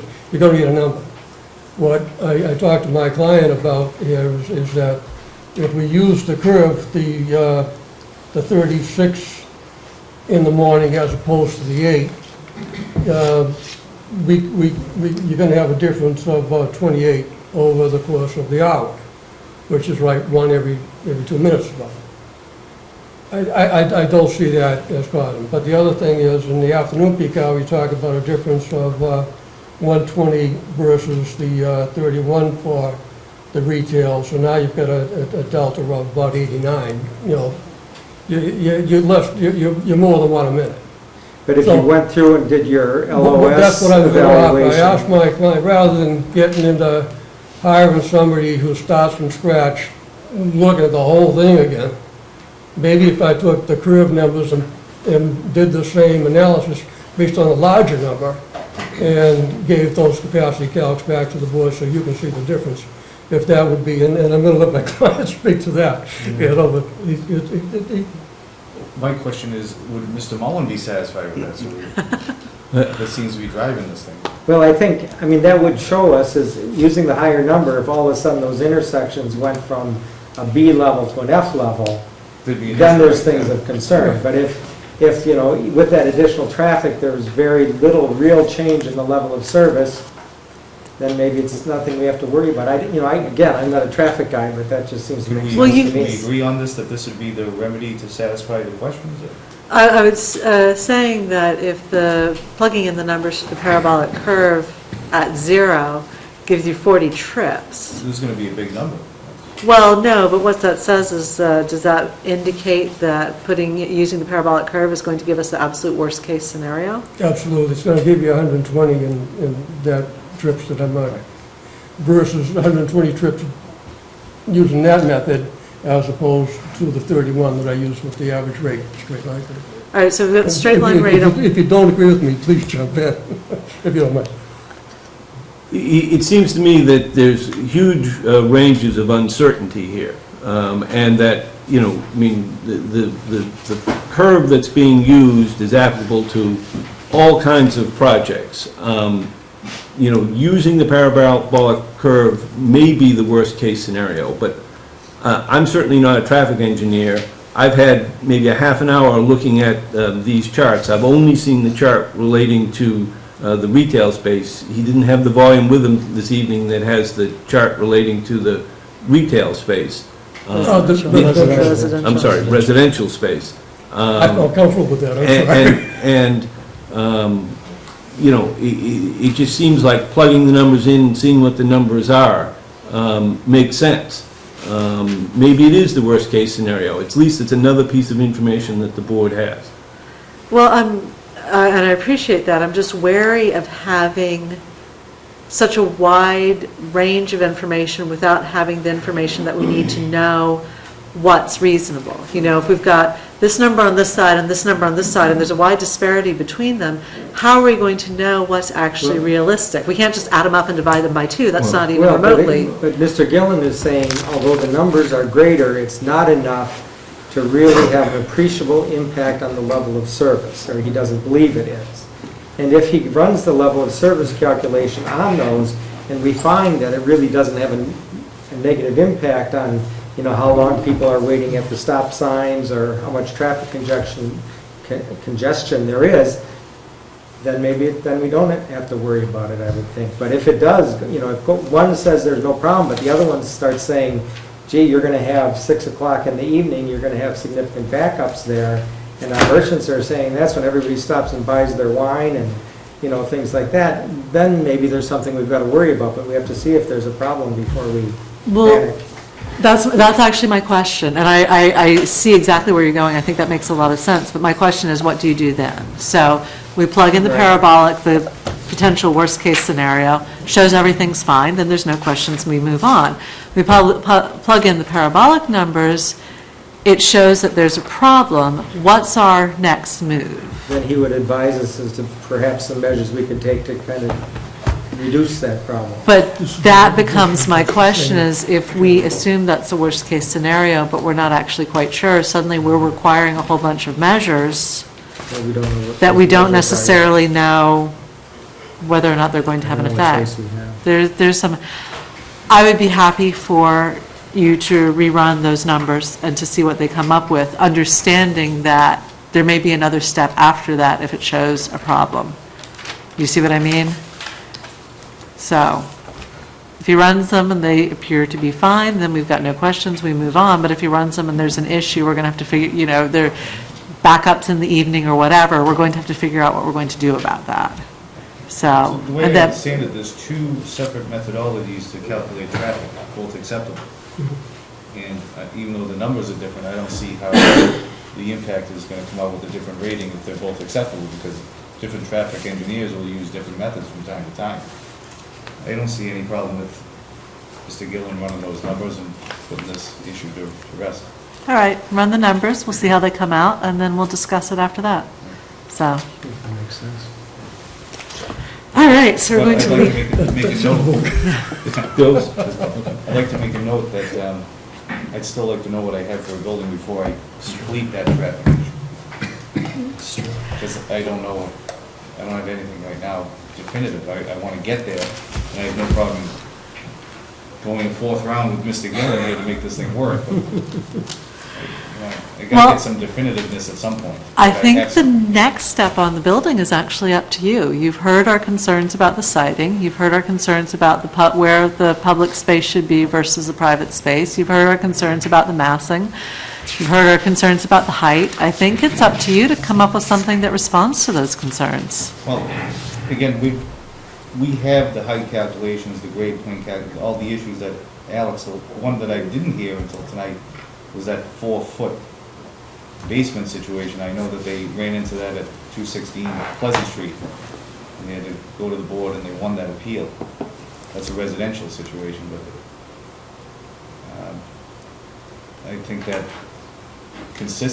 for consistency, we went to town meeting in 07 predicated on the state building code. That's how that article was written, to accommodate us on that. I understand, but even given that, you have residents who have expressed significant concern about the height of the building on Central Avenue, and I think what we're asking is, how are you going to address those concerns? I have to take, right now, that building is going to have a 5-floor element on Central Avenue. I don't know how I can remedy that for those the residents who are concerned. I know that there's a number of residents who are not concerned. We have been receiving some letters in favor of the process, I know that absolutely. I presented a building with a similar massing and building positioning at the town meeting on 3 different occasions, and they didn't have a problem with it either. But I will remind, did. and hold on, I will remind you that town meeting does not approve I buildings. understand Town that, but meeting we're does talking not about approve the public projects. barometer. I had a minimum of a 2/3 vote each and every time.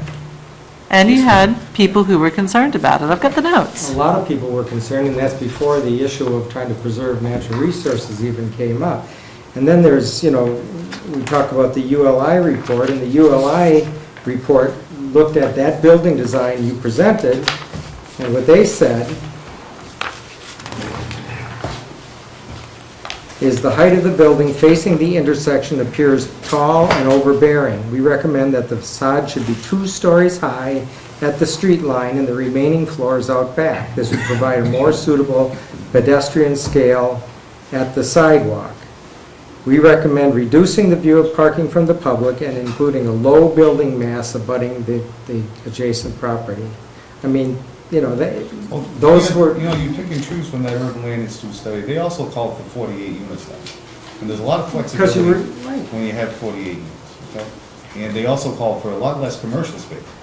They said that there were small businesses that didn't demand the amount of space that we're certainly looking to put in there under the bylaw. So if you want to pick and choose on those things, you can, but I think you should be consistent.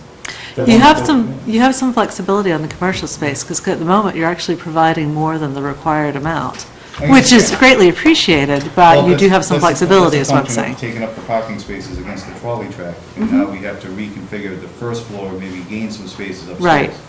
So, which you haven't shown us yet, Right, but that's I why assume that you number will. is where it is, but, Okay. it's just, how long do we keep talking about this, is the question. Until you come up with a plan that the board is happy with, or until the board decides that it's going to vote on your plan. And can I say, if your plan does not meet the zoning, there's no way we can actually approve it. That's correct, but we need to have a building that I can work off of and come up with the adjustments to the plan so that it will be in conformance.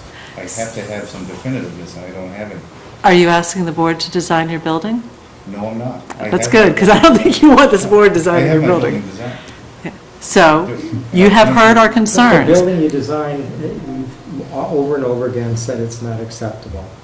And you have to get 4 votes out of this board. So, you can keep bringing that same building forward, and we're going to do this forever. I mean, There's a lot of changes to that building, Peter, at the board's you can request. argue what you want. I'm telling you, you've got to... Well, I know you're a no vote, I understand that, you've been a no vote from the... Hey. It's fine. No, we're not going there. You have made a number of changes at our request. That's right. We have appreciated that, but you still have not addressed the main issues that we've been talking about for a long time: massing, the height on Central Avenue, and to a lesser extent, the public space versus the residential space on the landscaping. You need to address those to our satisfaction, and you've not done that yet. So it is 10 to 10 now. I'd like to wrap this up for tonight. You know what the outstanding, we're not going to go through the rest of this in 10 minutes. I think we stop here. We've gone through the main portion of the zoning. You have in front of you the other parts of the zoning that you need to meet, most of which we actually need the plans and elevations to discuss. I expect at our next meeting, which will be the first meeting in April, to give you some time, that you will come to us with your response to our concerns. The best you can. I understand there are limitations in the zoning. I understand there are limitations to what you can do financially, but we need to see how you're going to address our concerns. What date in April is that? What is the first, sorry? 12. The 12th of April.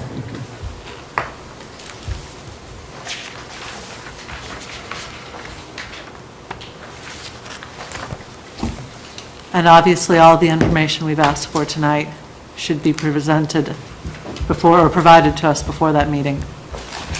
Anything else? In that case, I did accept a motion to adjourn. Second? All in favor? All right. And for the rest of the board, our next meeting is the 22nd. March.